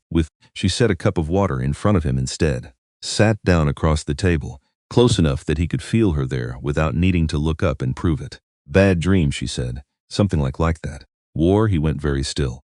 Scar on your arm, she said, gentle, no accusation in it at all. Not from farm work, I know difference. My grandmother treat many soldiers before restaurant days. I know what that kind of scar looks like, what that kind of dream sounds like too. He didn't answer right away. When he did, his voice came out lower than usual, rougher at the edges. Wasn't much older than a boy. Volunteered before I understood what I was volunteering for. He turned the water cup slowly between his hands, not drinking it, saw things I don't much care to put into words, did some of them myself, which is worse. You don't have to say more. I know. He looked up at her for the first time since she'd sat down. Never told anyone that much before. Not even that much. Why now? He thought about it. Found, to his own surprise, that the answer was simpler than he'd expected. Because you asked without demanding, he said. Nobody's ever done that before. Usually it's silence or it's prying. Never just sitting there, letting a man decide for himself how much he wants to hand over. Something moved behind her eyes. Quiet and understanding. The particular recognition of someone who'd learned the same different direction, that some wounds only healed when a person was allowed to open them on their own schedule, at their own depth, without being pushed. My grandmother, she said, she used to say the wound that heals fastest is the one nobody forces open before it's ready. Smart woman. Very small pause. I miss her very much. They sat like that a long while, the water cup between them going cold, same as the coffee had gone cold on the porch. Step months before, and Ezra found that the dream, whatever it had shown him that night, had loosened its grip somewhat, just from having said even that little bit of it out loud to someone willing to simply sit with the weight of it beside him. He didn't tell her the rest, not that night. But the door in that back room of his mind, the one he'd kept shut for 6 years, had opened a crack wider than it had in all that time, and it did not fully close again after. The first frost came early that year, hard enough to blacken the last of the tomato vines overnight, and with it came the sickness. It started small. A child running a fever 2 farms over, an old man coughing through Sunday service, waved off as nothing more than the usual autumn complaint. Then it wasn't small anymore. Within a week, half the households along the main road had someone bedridden, fever, chills, a rattling cough that settled deep in the chest and would not shift, no matter how much the town doctor bled his patients or dosed them with whatever tonic sat on his shelf. Doc Fenwick was a good enough man, competent with a broken bone or a difficult birth, but he was one doctor for a town and a county both, and this sickness was moving faster than one man could chase it. Ezra heard about it first from Silas Doran, who rode out specifically to say so, hat in his hands, worry sitting plain on his weathered face. Half my east pasture crew's down, Doran said. Wife's got it too. Fenwick's stretched thinner than a fence wire in a windstorm. Folks are scared, Colton. Scared folks do foolish things. Ezra didn't ask what kind of foolish things. Didn't need to. Fear in a small town always found somewhere to point itself, and it rarely pointed at the actual cause. He told Suwan that evening over a meal she barely touched once she'd heard the shape of it. She went very still. The particular stillness he'd learned to read as thinking, not fear, a woman doing careful math behind an unreadable face. What symptoms, she said, not really a question. More like she was already 3 steps ahead of him, sorting facts into a shape only she could see yet. He told her what Doran had described, fever, chills. She was quiet a long moment. I know this, she said finally. Not same sickness as home, but close. My grandmother treat this kind many times. You can help? Maybe. She looked at her half-eaten plate, not at him. If they let me. That was the real question, and they both knew it. A town that had gone cold on her for months over an empty dowry and a foreign face was not a town likely to welcome her at their sickbeds, whatever knowledge she carried. Ezra watched her turn the problem over, watched the war happen behind her still expression, the town's cruelty on one side of the scale, and something else on the other, something that outweighed it, before he'd even finished watching the calculation complete itself. They spit on your boots, she said quietly. Not a question either. A fact, offered almost like a warning to herself. Some of them, it doesn't matter. She stood. Started gathering pouches from the shelf where she kept them, quick and decisive now. The deciding already behind her. Sick person is sick person. My grandmother teach that too. The first house she went to was the Fenwick house itself, the doctor's own, because his youngest had taken the fever worst of anyone, and Fenwick, exhausted past pride, had sent word through Doran that he'd take help from wherever it came. Foreign or not, if it meant his boys stopped burning up in his bed. Fenwick met them at his own door, looking like a man who hadn't slept in 3 days, which he hadn't. He studied Suwan a long moment on the threshold, the particular assessing look of a professional man deciding whether to trust a stranger's methods over his own failing ones. "I've bled him twice," he admitted rough. "Dosed him with everything on my shelf. Nothing's holding the fever down more than an hour." "Bleeding makes worse," Suwan said, not unkind, simply factual. "Fever needs different medicine, needs cooling, needs this." She lifted one of her pouches, not less blood. Fenwick's jaw tightened. Pride was a real thing in a man who'd spent years training for exactly this kind of crisis. And having a stranger tell him his methods were making his own son worse was not an easy pill for any doctor to swallow, however desperate the circumstances. "You're certain?" "No," she said, honest. "Certain is for gods, not healers. But my grandmother saved many children this way, more than she lost. I know difference between guessing and knowing, doctor. This I know." Something in her plain, unhurried certainty settled something in him. Fenwick stepped back from the doorway. "Then show me," he said. "Whatever it is, I'll watch. I'll learn it if it saves him." Suwan worked through the night. Ezra stood in the doorway most of it.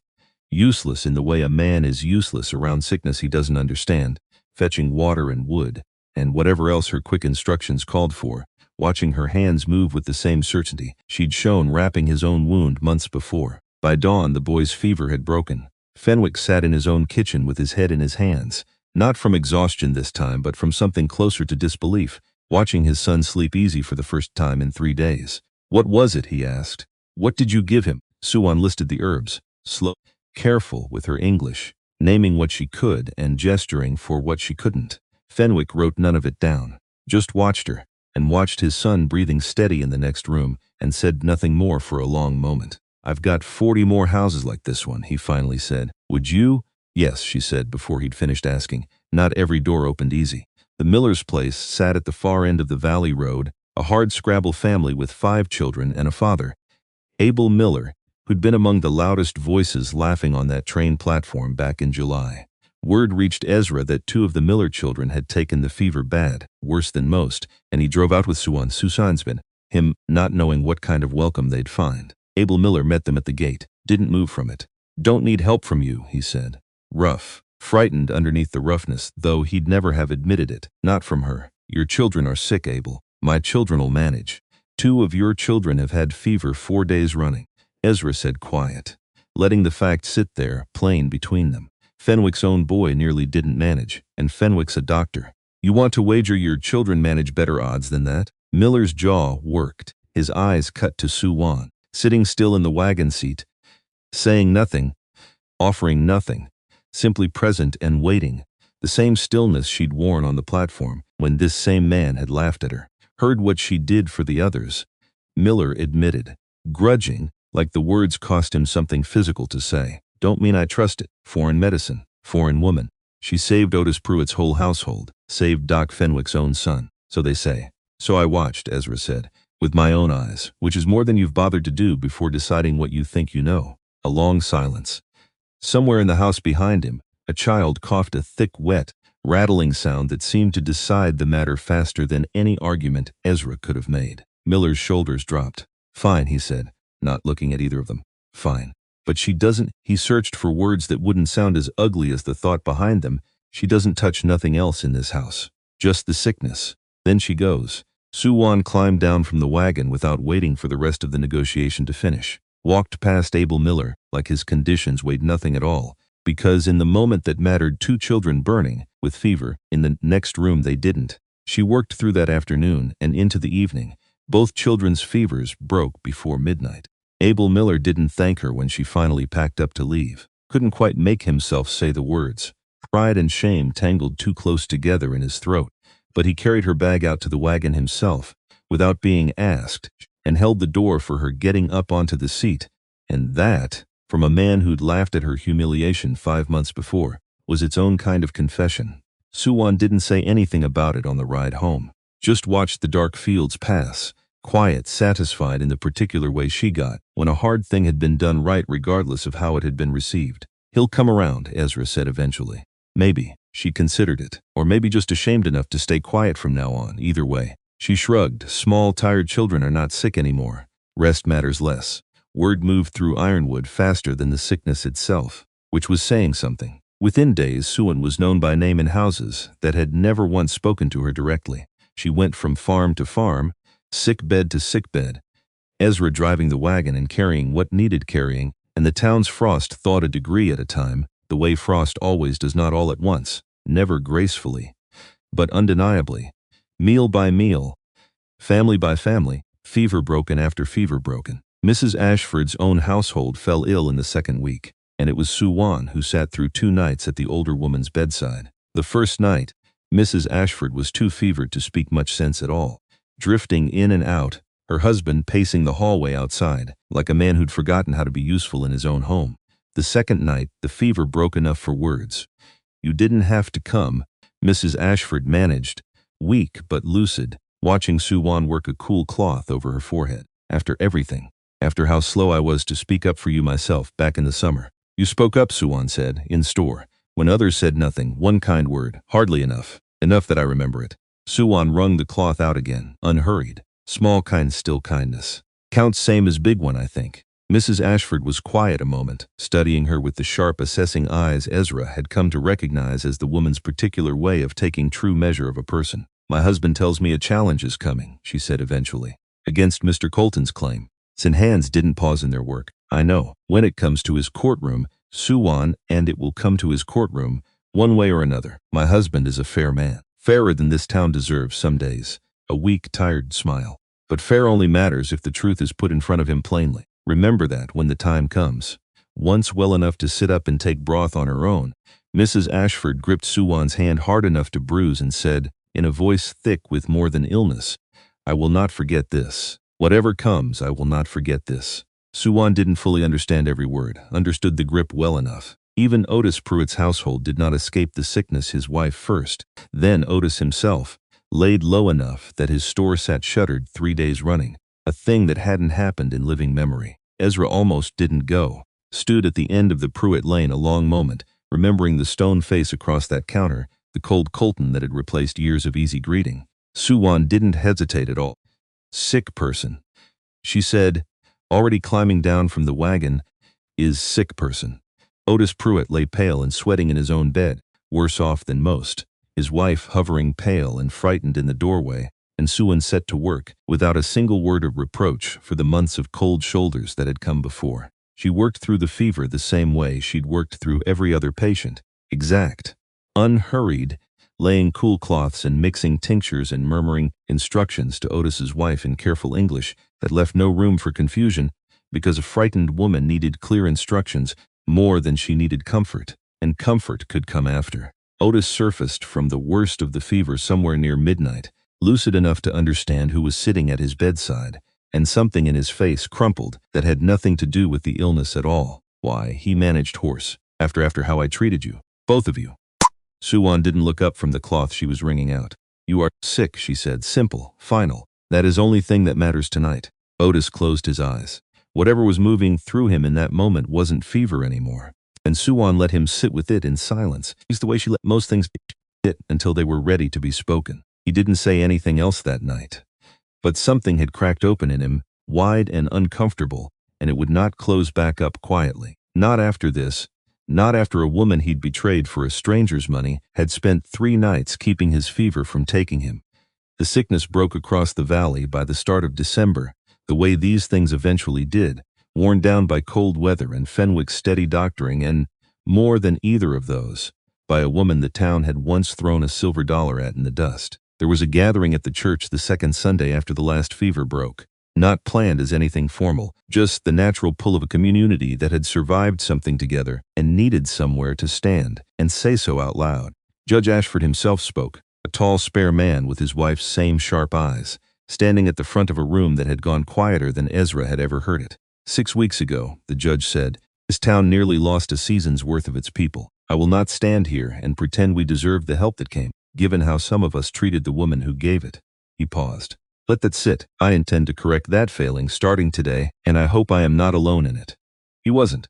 Most of the room nodded along, some with more conviction than others, the particular mixed weather of a community that had been forced, all at once, to look honestly at itself. Not everyone nodded. Near the back, a heavy-set man named Corwin, one of Whitfield's more vocal supporters, a man who ran freight between Ironwood and the county seat and owed his contracts, most folks understood, to Whitfield's good opinion, kept his arms crossed through the whole of it.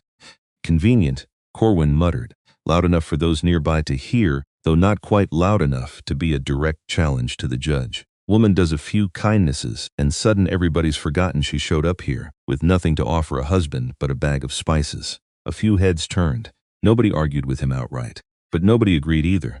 And the silence that followed had a different shape to it than the silence that had greeted Whitfield's cruelty back in July, this one uncomfortable with Corwin's words rather than hungry for them. Judge Ashford's eyes found Corwin across the room. Didn't raise his voice, didn't need to.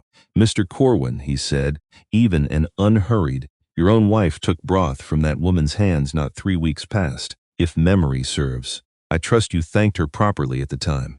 Corwin's jaw tightened. He didn't answer. Didn't need to. The room had already answered for him, in the particular quiet that follows a man being caught out in front of his neighbors. He left before the gathering broke up, alone, and word of the exchange traveled through Ironwood almost as fast as word of the fever's breaking had.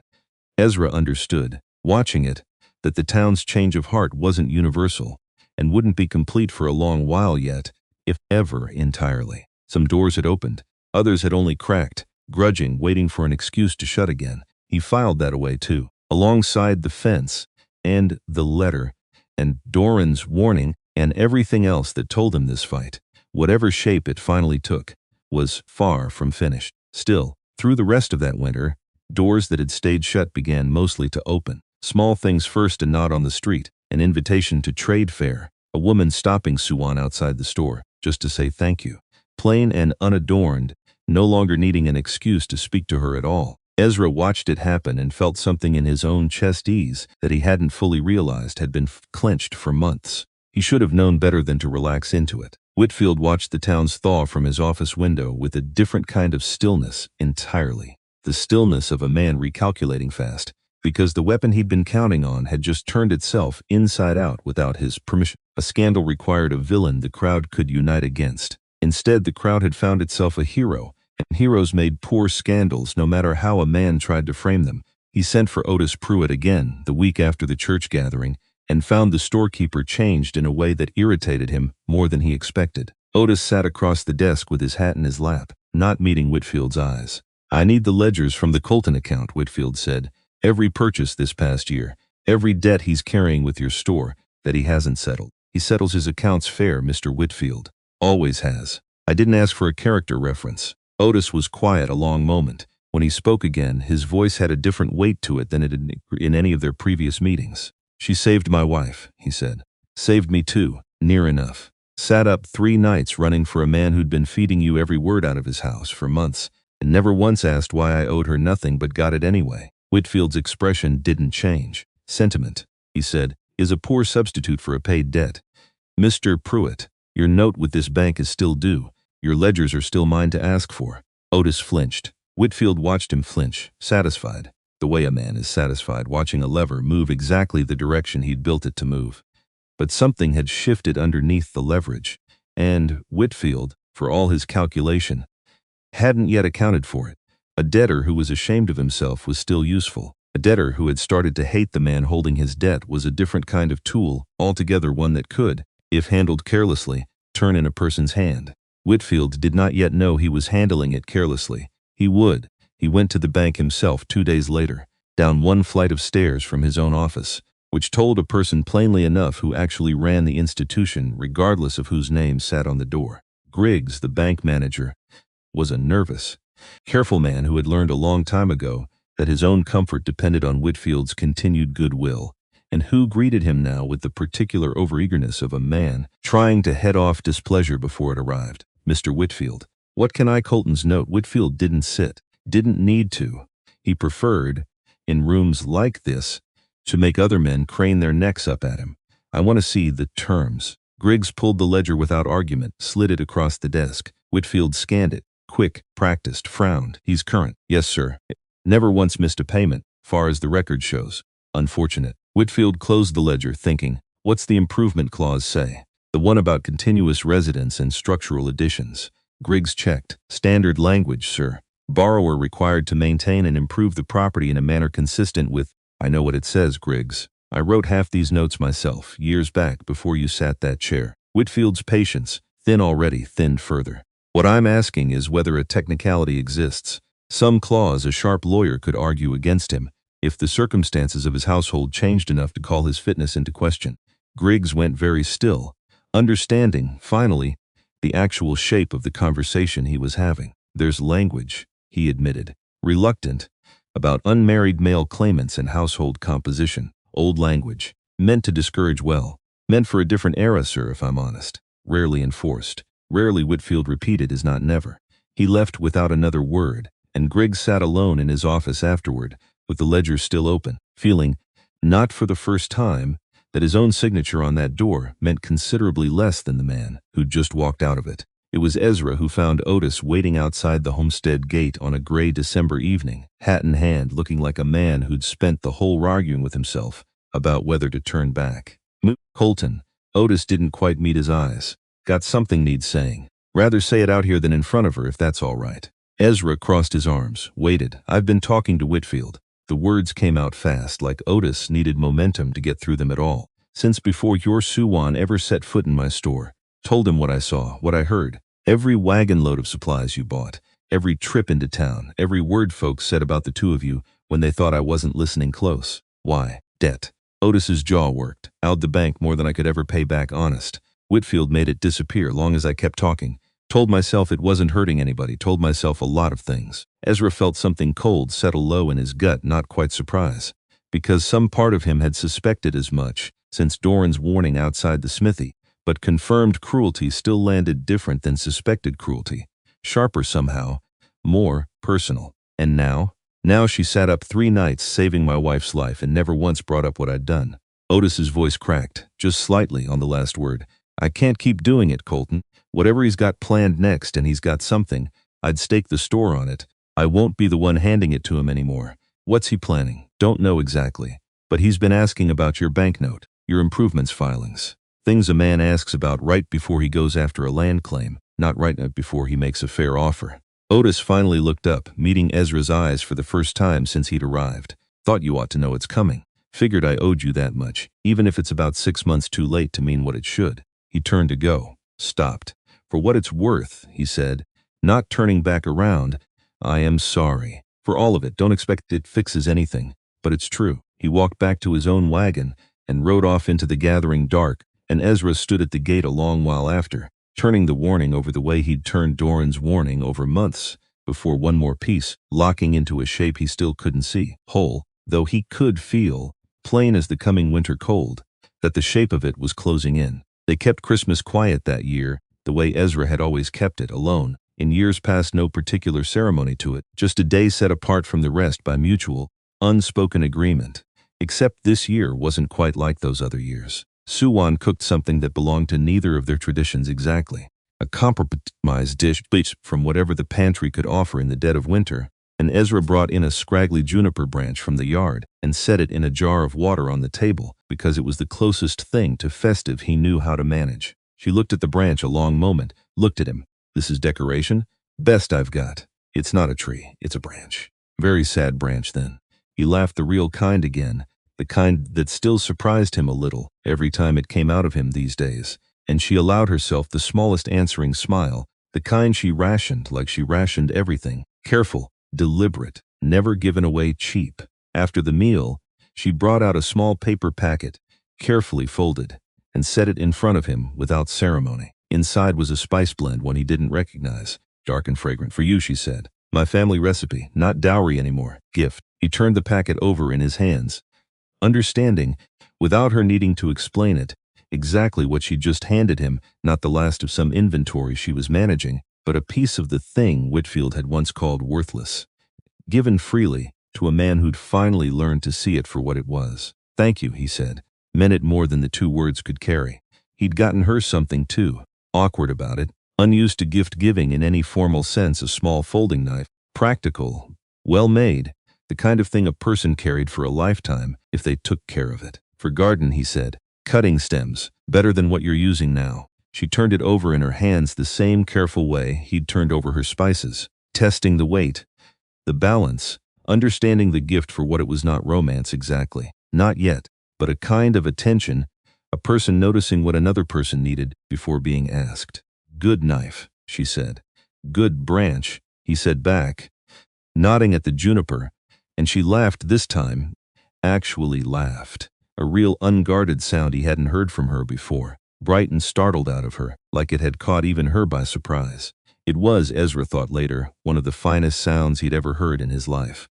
Later that same week, Suwon sat at the kitchen table, with a sheet of paper and a stub of pencil, working slow over words in her own language, careful and deliberate the way she was, careful and deliberate with everything that mattered to her. Ezra watched from across the room, not wanting to interrupt, until she finally set the pencil down and sat back, looking at what she'd written, with an expression he couldn't quite read. Letter home? He asked. She nodded. For my father. A small, uncertain pause. Not sure if it reaches them, not sure restaurant address still good after everything taken. But I write anyway. What'd you tell them? She considered the question a long moment, like she was deciding how much of the answer belonged to him and how much belonged only to the page in front of her. I tell them dowry was seen, she said finally. Not by husband they chose, by a different man. But seen, her fingers traced the edge of the paper, gentle. I tell them town nearly lost season of people to fever, and grandmother's medicine saved many. I tell them I have garden now, growing where nothing should grow. A pause softer. I tell them I am not ashamed anymore. Was for long time not anymore. Ezra crossed the room, sat down across from her, careful not to crowd the moment. They'd be proud, he said. Whatever happened to the restaurant, whatever Whitfield thought he was throwing away, they'd be proud of what you built out here. Maybe. Her eyes were bright, though she blinked it back before it could become anything more than brightness. I hope so. Hard to know, so far away. Letters take long time. Answers take longer, if answer comes at all. Send it anyway. I will.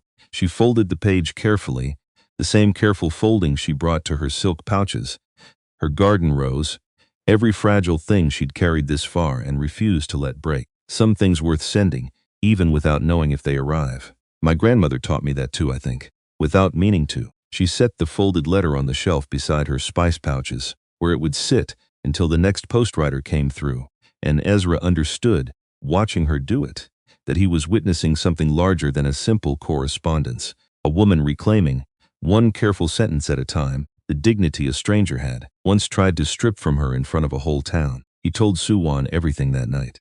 All of it, the letter from the road, months old now, and still folded in the same coat pocket, and Otis's confession at the gate, and the 30-day telegram he didn't yet know the exact wording of, but could guess the shape of well enough. She listened without interrupting, her hands still in her lap, the same bracing stillness he remembered from the night he'd tried and failed to tell her the first time. But she didn't ask him to stop this time, didn't flinch away from it. He is afraid, she said when he'd finished. Whitfield, he doesn't strike me as a man who scares easy, not scared of you.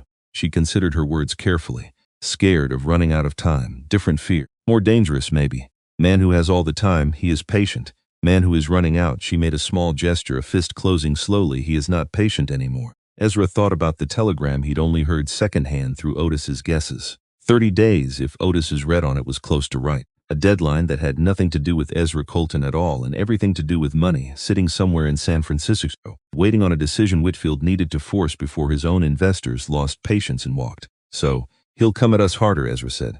Faster. Yes. With what though? Town's not turning against us anymore. That was his whole play. Suwon was quiet a moment, looking not at him, but out the dark window toward the shape of the barn, the corral, the land that had somehow, without either of them quite naming the moment it happened, become both of theirs to defend. Then he stops asking town, she said finally. He asks judge instead, asks law. Her eyes came back to his steady, unafraid in a way that steadied something in him too. Different fight. Not fair fight, maybe, but we have fought unfair fight before, yes? He thought of a platform, a coin in the dust. A crowd that had once been ready to let her fall and hadn't in the end let her fall at all. Yes, he said. We have. She reached across the small distance between them, not far. Not anymore.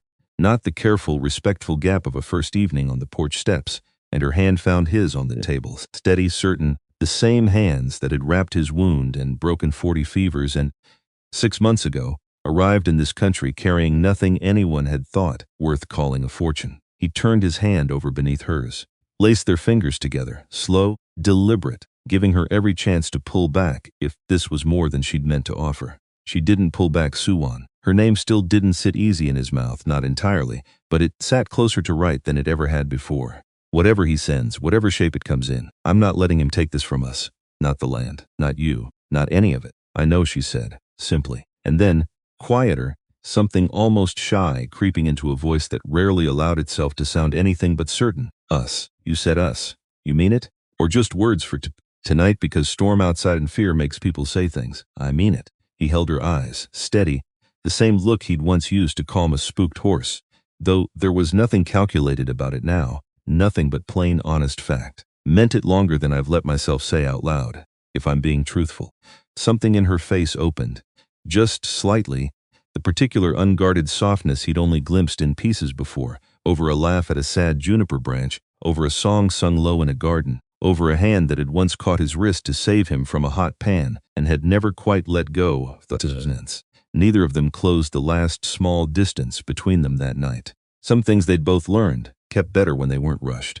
But it sat there now, plain and unhidden, no longer a silence waiting to be broken. Spoken, at last, and better for the waiting. Outside, the first real snow of the season had begun to fall, silent, settling over the garden she'd carved out of ground that wasn't supposed to grow anything, over a homestead that a rich man's lawyers were already, somewhere in a warm office in town, beginning to draft the paperwork to take. Neither of them knew it yet, sitting there hand in hand in the lamplight. But the paperwork was already further along than either of them could have guessed. Mrs. Ashford's warning proved prophetic sooner than either of them expected. Ezra rode into town 3 days after New Year's, not for supplies this time, but for something he'd never once needed in 6 years of working his own land, honest a lawyer. The county seat was a half-day's ride further than Ironwood itself, and the man he found there, a sharp, tired-eyed attorney named Bertram Cole, did not sugarcoat the situation once Ezra laid out the letter. The fence, the bank's sudden interest in his improvement filings, household composition clauses are old law, Cole said, flipping through Ezra's paperwork with quick, practiced fingers, rarely invoked anymore. For good reason, most judges find them distasteful, even when they're technically enforceable. But distasteful isn't the same as unenforceable, and a determined petitioner with money behind him can make a great deal of trouble with old law, even law nobody much believes in anymore. What do? Document everything. Cole set the papers down, met Ezra's eyes squarely. Every improvement, every day of continuous residence. And if there are people in this town willing to speak to your character, and hers real people, willing to stand up in a courtroom and say so under oath, start asking them now, before you need them, because asking after the fact always looks more desperate than asking ahead of it. There are people, Ezra said, thinking of Fenwick, of Mrs. Ashford, of 40 broken fevers scattered across the valley. More than I expected this last while. Good. Cole almost smiled. Then you may have a fight worth having, Mr. Colton. I won't promise you'll win it. I'll promise it won't be settled quiet, the way Mr. Whitfield generally prefers his business settled. Ezra rode home in the fading light, turning that over, the cold air sharp in his lungs, the shape of the fight ahead of him growing clearer with every mile. Not a fight he could win with a shotgun or a steady, unafraid stare. A different kind of fight this time, papers, witnesses, a judge's careful weighing of fact against law. He found, somewhat to his own surprise, that he wasn't afraid of it. Whitfield had spent 6 months trying to make this town's opinion into a weapon, and the town, slow and imperfect as it was, had refused to stay sharpened the way he needed it. Maybe the law would prove just as stubborn. In the end, if enough honest people stood up and said so. He started with Garrity the following week, finding the blacksmith at his forge, same as always. Need to ask you something, Ezra, I said. Might mean standing up in front of a judge someday, speaking on my behalf. Hers too. Garrity didn't look up from the horseshoe he was shaping. Whitfield coming after your claim, something like that. Figured he would, eventually. Man like that doesn't lose gracefully. Garrity set the horseshoe down, wiped his hands, met Ezra's eyes plain. You already know my answer, Colton. Told you once people come around when somebody proves them wrong enough times in a row. I'll stand up and say what I've seen. Won't be the only one either. He wasn't. Doran agreed before Ezra had finished asking. Fenwick offered before being asked at all, his voice rough with something that wasn't quite anger and wasn't quite gratitude, but sat somewhere close to both. Even Otis Pruitt, pale and still not fully recovered from the fever himself, said he'd testify to whatever truth was needed, whatever it cost him, with the bank that held his own debt. Might lose my store over it, Otis admitted quiet. Whitfield won't forgive a man testifying against him twice. You don't have to. I do, though. Otis's jaw set, steadier than Ezra had seen it in months. Oh, that much and more after everything. Woman saved my wife's life and never once asked for payment. Least I can do is tell the truth when it matters. By the time the formal notice finally arrived, Ezra had a list of names longer than he'd dared hope for back in July, when the whole town had gone cold and silent around him for the crime of common decency. It wasn't proof against Whitfield's money, not by itself. But it was something, and something honest was worth more. Ezra had come to believe than a great deal of something merely convenient. Word of the growing witness list reached Whitfield the same way. Most things reached him secondhand. Through men paid to listen at doors they had no business listening at. He took the news standing at his office window, same as he took most bad news, watching the street below, like it might offer up some alternative he hadn't yet considered. Garrity, his clerk read from a hastily scrawled list. Doran Fenwick. Even Pruett, sir, if the rumors hold true.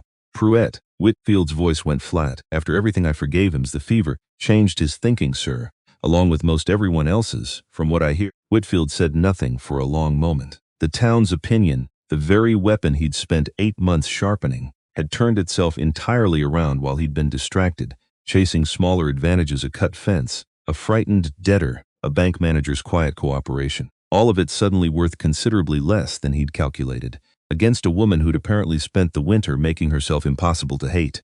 Then we stop asking the town's opinion, he said finally, and start asking the law's instead. Opinion can change with the weather, Griggs. Law moves slower. Law handled correctly doesn't care how many fevers a woman happens to have broken.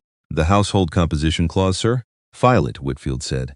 Today, if the paperwork allows. I'd rather fight this in a courtroom on my terms than lose it in a church hall on his. He turned from the window at last, already composing, in his head, the careful, patient case he intended to build not against Ezra Colton's character, which the town had apparently decided it liked well enough, but against the plain, technical letter of an old law nobody had bothered to test in years. Sentiment built a town's opinion. It did not, Whitfield reminded himself, write statute. The notice arrived 11 days later, in the first week of February, carried out from town by a county writer who clearly wanted no part of delivering it, and said as much, apologetic, before he'd even finished passing it into Ezra's hands. Formal, typed, not handwritten, the kind of document built to intimidate before a single word of it was read. State Land Office letterhead across the top. Below it, language dense, with the particular cruelty of legal precision, a challenge to claim, filed by an interested party citing failure to satisfy residency and household composition requirements, requesting formal review before the circuit court at its next sitting. Ezra read it twice on the porch steps, the cold biting through his coat, his breath fogging over words that amounted, stripped of their careful phrasing, to a single plain threat. They wanted to take the land, and they intended to use Suwan's presence in his house, the very thing that had made this last winter bearable, the very thing that had saved 40 lives when the fever came through, as the reason to justify taking it.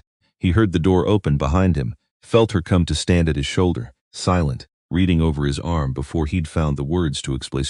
She didn't gasp, didn't flinch. He hadn't expected her to. Not really, not after everything else she'd weathered standing straight-backed and unbroken. So she said quietly, into the cold air, now we know the shape of it. Now we know, Ezra agreed. Neither of them said so out loud, not yet. But standing together on that porch with the notice trembling slightly in his hand, both of them understood, plain as the snow still lingering in the shadowed corners of the yard, that the quiet months were over. Whatever came next would be fought in daylight in front of a judge, with everything either of them had built laid bare for a courtroom to weigh. The fight that was coming had a shape now, even if neither of them could see all its edges yet. And whatever that shape turned out to be, they would meet it the same way they'd met every other thing that winter had handed them. Together, steady, unwilling, either one of them, to let the other stand alone in the dust a second time. The hearing was set for the first week of April, and the 8 weeks between the notice and that date passed slower than any 8 weeks Ezra Colton had ever lived through. He and Cole built the case the only way an honest case could be built, paper by paper, witness by witness. Every improvement he'd made to the homestead in 6 years, documented it and dated. Every day of continuous residence accounted for. A stack of testimony, sworn and signed, from people who had once crossed the street rather than speak his name. Suwan kept the garden alive through the worst of that winter, more out of stubbornness than season, because a garden that kept growing was a kind of argument all its own proof, plain and rooted in the ground, that something had been built here worth defending. Cole wrote out twice more before the hearing date, each time with a longer list of questions, each time peeling back one more layer of what a courtroom might ask and how a person ought to answer it. They'll try to make you seem foreign, he told Suwan plainly. The second visit. No unkindness in it, just the flat honesty of a man preparing her for what was coming. Try to make the jury well. There's no jury, just Judge Wexler. But try to make him see a stranger instead of a neighbor. Your English, your accent, all of it they'll use, however they can. I know this already, Suwan said. Whitfield showed me first day I arrived. Then you understand the game better than most who'll be sitting in that room. Cole almost smiled. Answer plain, answer true. Don't let Whitlock rush you into more words than the question needs. A person who speaks careful sounds more credible than a person who speaks fast, in my experience, whatever language they're speaking it in. She nodded, filing the advice away the same careful way she filed everything, and Ezras watched her prepare for this fight the same steady way she'd prepared for every other one since the day a coin had rolled. To a stop at her feet, methodical, unhurried, refusing to let fear dictate the shape of her response. Neither of them slept well those 8 weeks. Neither of them said so out loud. Except some nights, Ezra would find her at the window instead of in bed, watching the dark shape of the land she'd learned to call home, and he'd stand beside her without a word, because some fears didn't need translating in any language at all. One such night, close to the end of January, she finally spoke first. If we lose, she said, quiet, not turning from the window. What happens? We don't lose, Ezra. He came and stood beside her properly this time, close enough their shoulders touched. If we lose, he admitted, I lose the land. Might lose more than that, depending how far Whitfield wants to push it. He was quiet a moment. Won't lose you, though, whatever else happens. That much I've already decided. Court or no court. She turned to look at him then, something unguarded crossing her face in the dim light. You would leave land behind. For me, already have in every way that matters. He held her gaze, steady. Land's just dirt and fence posts, Suwan. Worth defending, sure. Not worth more than what's already standing beside me. She didn't answer that with words. Just leaned into him, the small easy weight of her against his side. And they stood like that a long while, watching the dark, neither one needing the fear translated any further than it already had been. County Courthouse sat 2 towns over, a squat brick building that took itself more seriously than its size probably warranted, and it was packed to its narrow walls the morning the hearing opened. Half of Ironwood had made the drive. Curiosity mostly, though Ezra suspected a fair portion of that crowd had come specifically to be seen standing on the right side of a fight they'd been too cowardly to take a side in back in July. The presiding judge was not Ashford, a visiting circuit judge. Harmon Wexler, brought in from the county seat specifically, because a man's own wife testifying in his courtroom would have looked, to put it plainly, like exactly the kind of thing a good lawyer built an appeal around. Ashford sat instead among the witnesses, quiet, watchful, his sharp eyes missing nothing. Whitfield sat at the opposing table in a coat, too fine for a county courthouse, flanked by his attorney, a narrow, precise man named Ambrose Whitlock, who had the particular calm of someone who had never once lost a case he'd bothered to prepare for properly. Suwan sat beside Ezra at the defense table, spine straight, hands folded, the same stillness she'd worn on a train platform 7 months before. Except this time, Ezra thought, watching her, she wasn't standing alone in that stillness. This time there was a whole gallery of people who'd once turned their backs on her, sitting now at her shoulder instead of against it. Whitlock opened plain and efficient. No theatrics wasted on a case he clearly believed the law already favored. This is not a matter of sentiment, Your Honor, he said. It is a matter of statute. State code is explicit regarding unmarried claimants and household composition. Mr. Colton has, for the better part of a year, maintained an unrelated foreign woman under his roof, without benefit of marriage, in direct contradiction of the conditions under which his claim was originally granted. The law in question, Cole said, rising, unhurried, was written for a different era, Your Honor, and has not, to my research, been successfully invoked in this territory in over a decade. I would ask counsel to explain why it is being invoked now, against this claimant specifically, rather than against any of the dozen other unmarried men currently holding land in this county. Whitlock's mouth thinned. Relevance, Your Honor. Highly relevant, Cole said, if the timing of this challenge happens to align rather precisely with a certain party's business interests in a certain rail spur. A murmur moved through the gallery. Judge Wexler rapped once for quiet, though his eyes lingered a beat longer than necessary on Whitfield's table before he did. Noted, Mr. Cole, proceed with your witnesses. They came one after another, Plain people saying plain true things, and each one landed heavier than the last. Garrity, hands still rough from the forge, spoke of 6 years knowing Ezra Colton as an honest trader and, this past winter, of watching that same man's household nurse half the town through a fever that could have emptied it. Doran spoke of a cut fence, of surveyors walking his own east line, of a rail company's interest in water rights that had nothing to do with any bride's dowry and everything to do with a map somewhere in San Francisco. Fenwick stood longest and spoke plainest. I lost patience that winter to a fever I didn't understand, he said. I nearly lost my own son. This woman, he gestured, simple, unashamed, saved him. Saved 40 more besides by my own count. I don't much care what statute says about her marital status. I care that she is, without argument, the reason this county isn't burying a great deal more of its own this spring. Whitlock rose for cross-examination, unhurried, his voice pitched, careful and reasonable. Doctor, you're a trained physician. Would you say her methods align with recognized medical practice? I'd say her methods worked at Mr. Whitlock when mine weren't. That's not quite an answer. It's the only one that matters. Fenwick didn't blink. I've buried patients following recognized medical practice. I haven't buried a single one she's treated. Draw whatever conclusion suits your argument. I've drawn mine. Whitlock let the point go, unwilling to press further against a room already leaning hard against him, and moved instead toward Suwan herself when her turn came. She sat straight in the witness chair, hands folded.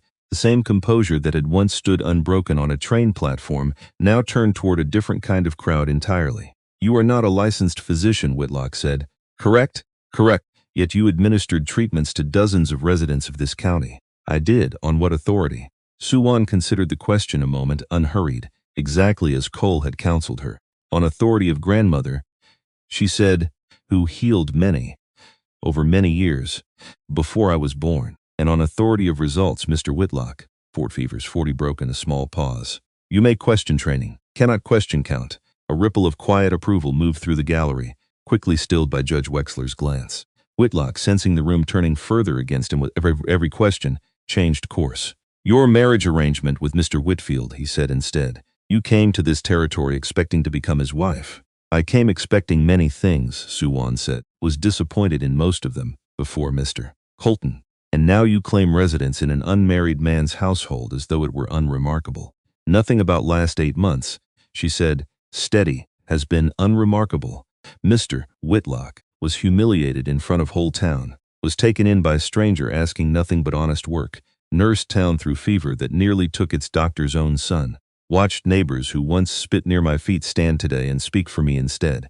Her eyes didn't waver. If that is remarkable only because I am woman, and foreign and unmarried, then perhaps statute is wrong. Not me. Whitlock had no response ready for that. Sat down instead and did not call her back for further questions. Otis Pruitt testified last among the town's witnesses, and it cost him plainly to do it, his eyes flicking once, briefly, to Whitfield's table, before he found his voice and kept it steady. I was paid to watch this household, he said into a courtroom gone very quiet. Paid in forgiven debt by the man sitting at that table. I told him everything I saw for months because I owed him and didn't see another way clear of it. He swallowed. Then his fever took my wife near to death, and this woman sat 3 nights at her bedside and never once asked what I'd done to deserve it. I'm done keeping that man's secrets, whatever it costs me. Whitfield did not look at him.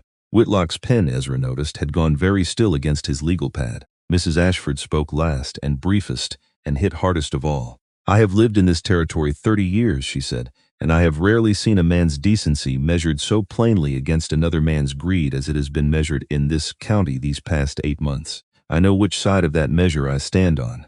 I suspect, Your Honor, most of this gallery does too. It was Cole's final piece of evidence that changed the shape of the room entirely. Your Honor, before this court rules on statute, he said, I would ask leave to enter a deposition into evidence, taken by affidavit from a Mrs. Bridget O'Malley, currently residing in Virginia City. Whitlock rose fast. Objection. Relevant. Highly relevant, Your Honor.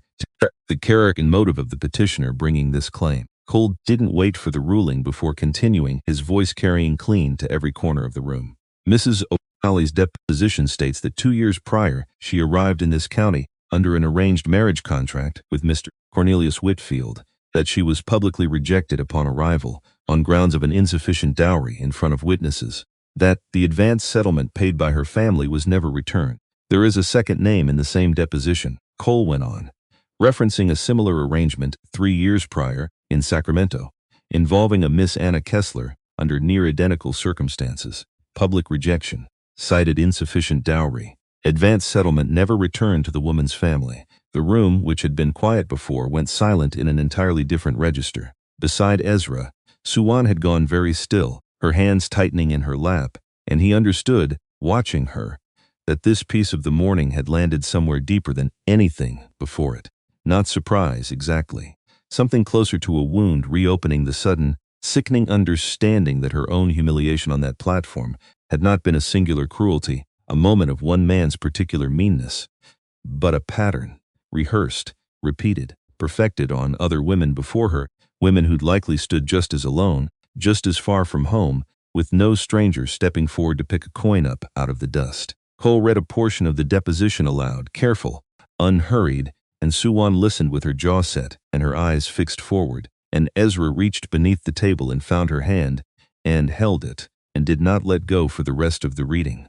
Mrs. O'Malley's letter states, Cole read, that she was told, in nearly identical language to what this court has already heard described regarding Miss. He glanced at his notes, Suwan, that her family's contribution was, quote, unremarkable, and that she should, quote, find her own way back to wherever it was supposed to come from. The exact words. Whitfield's own script, worn smooth from repeated use, spent twice before on two other women whose names this town had never once heard until this morning. Whitfield's composure, which had held steady through every witness that morning, finally cracked not loudly, not dramatically, just a small, sharp tightening at the corner of his jaw, the look of a man watching a carefully built structure begin quietly to fall. Objection, Whitlock said again, weaker this time. Overruled. Judge Wexler's voice had gone hard. Entered into evidence, Mr. Cole. Continue. I have no further witnesses, Your Honor.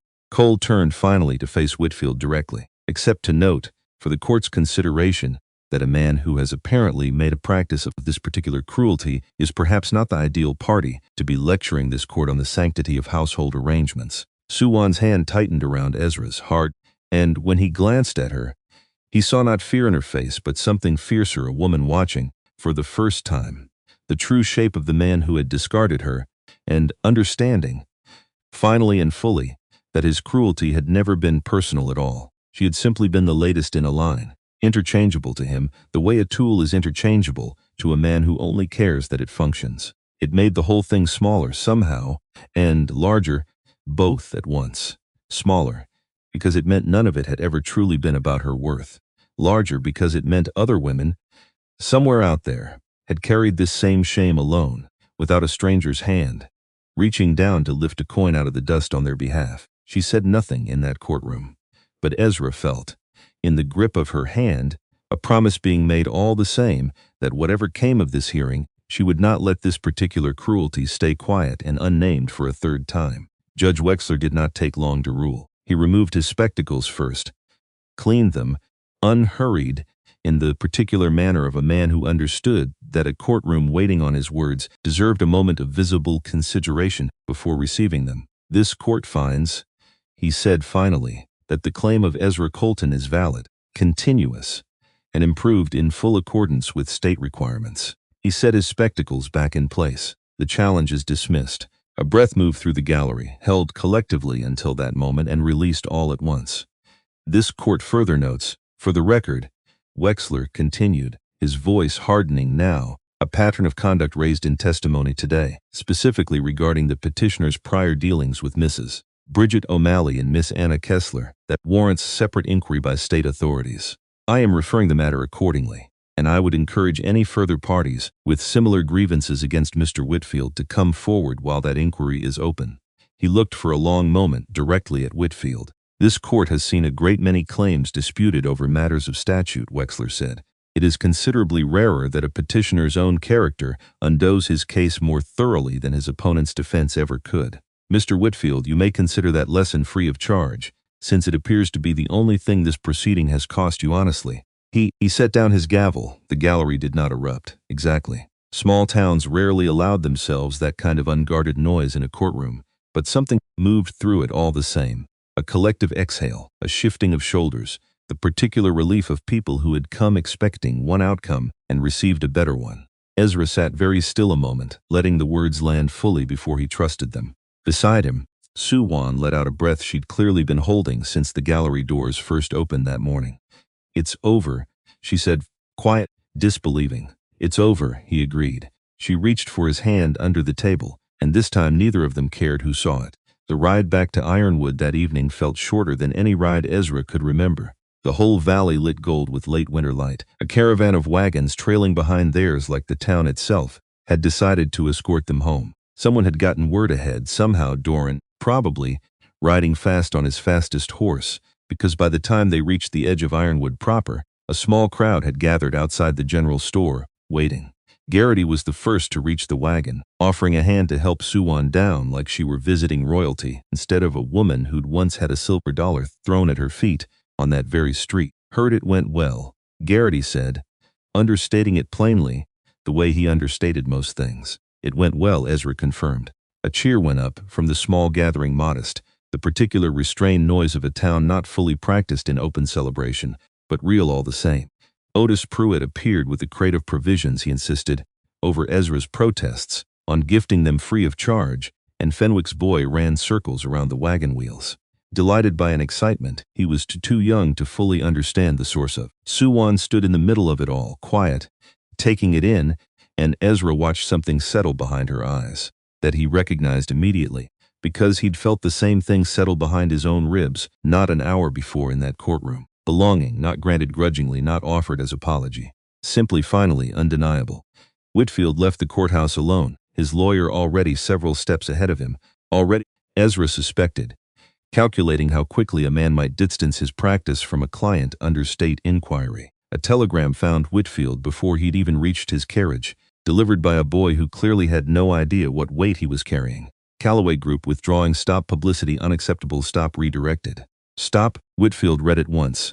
Standing in the cold outside a courthouse that had just publicly unmade 8 months of careful scheming, and found, for the first time in longer than he could remember, that he had no clever next move sitting ready behind it. The rail spur was gone, the investors were gone, and now, spreading behind him through 2 counties by nightfall, would be the story of a man who'd made a habit of discarding women for sport and profit, dressed up as disappointment. He tried for a week or two to salvage what remained, called on old allies, old debts owed him, found most doors closing the same slow, undeniable way Ezra's own door had once opened, one conversation at a time, one person deciding they'd rather not be seen standing beside him. Corwin, of all people, was the one who finally said it plain, cornering him outside the bank on a gray morning in late April.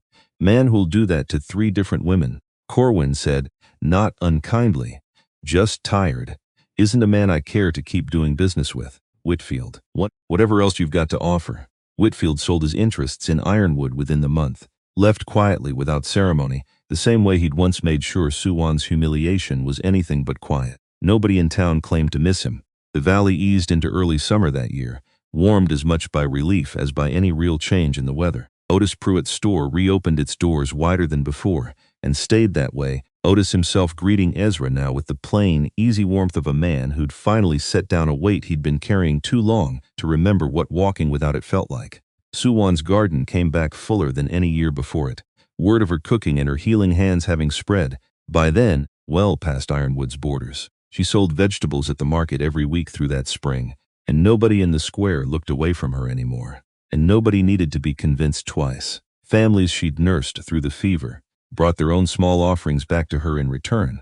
Through those warming months, a jar of preserves, a bolt of good cloth, a hand-mended basket, small tokens that added up, meal by meal, into something that looked a great deal like a community that had finally fully made up its mind about her worth. Even Abel Miller stopped by the homestead once, gruff and awkward, to drop off a crate of lumber he claimed he had no use for, and didn't stay long enough to be thanked properly. And Ezra understood that particular gift for exactly what it was, an apology. A proud man couldn't quite bring himself to say out loud. Ezra saved every coin from those market days in a small tin on the kitchen shelf, quiet about it, for reasons he didn't explain even when she asked. The dreams had grown quieter in the months since the hearing, though Ezra hadn't noticed exactly when the change happened, the way a person rarely notices exactly when a wound finally stops aching and simply becomes a scar instead, present, permanent, but no longer demanding attention every single night. He told her the rest of it one evening in May, sitting on the same porch step where so much of what mattered between them had already been said. Not all of it, some things a man kept for himself, even from the person he loved most, but enough. Enough that she understood the shape of what he'd carried alone for 6 years before she'd arrived to sit beside him and simply not flinch from it. "Doesn't scare you," he said afterward, "not quite a question. What I told you. What I did and saw, back then." "No, why not?" She considered the question with her usual care. "Because you carry it honest," she said. "Man who pretends no wound, that scares me.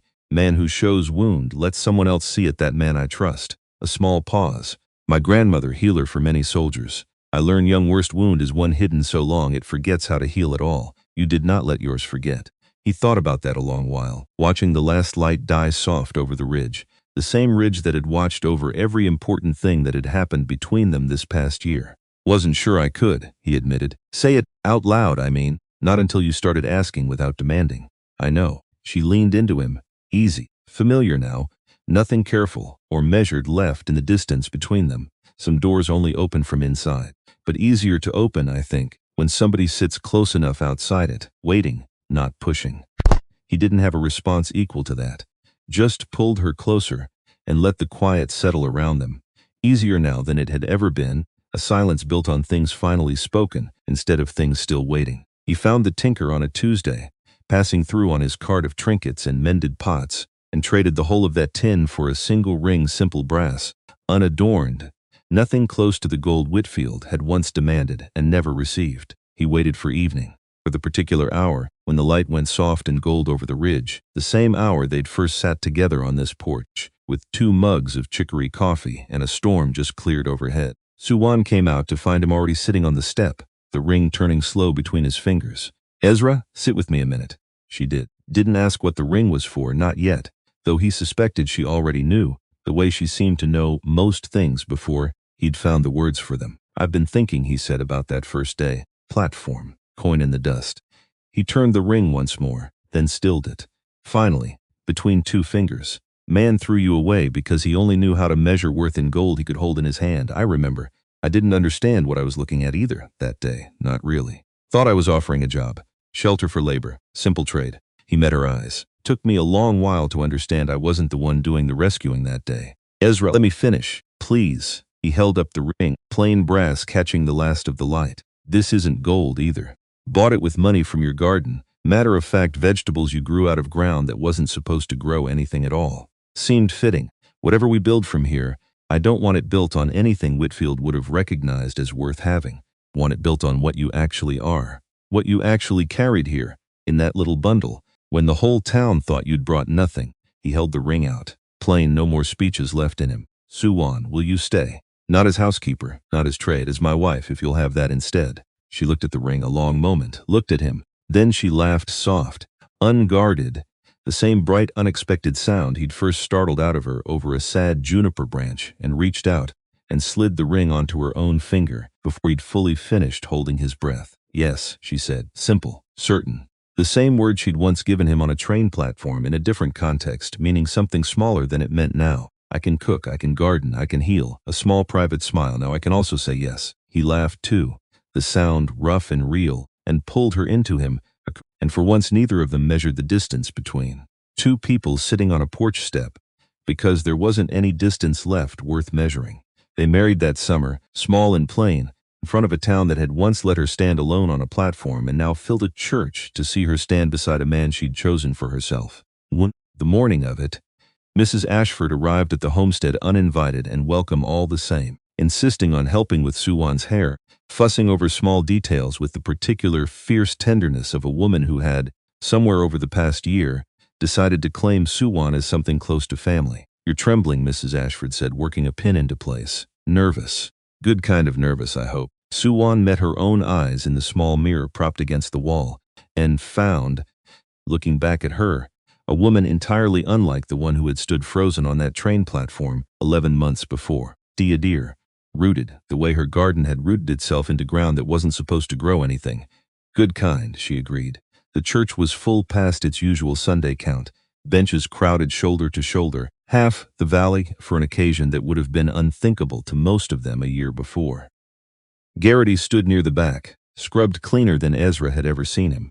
Doran's whole family filled a pew near the front.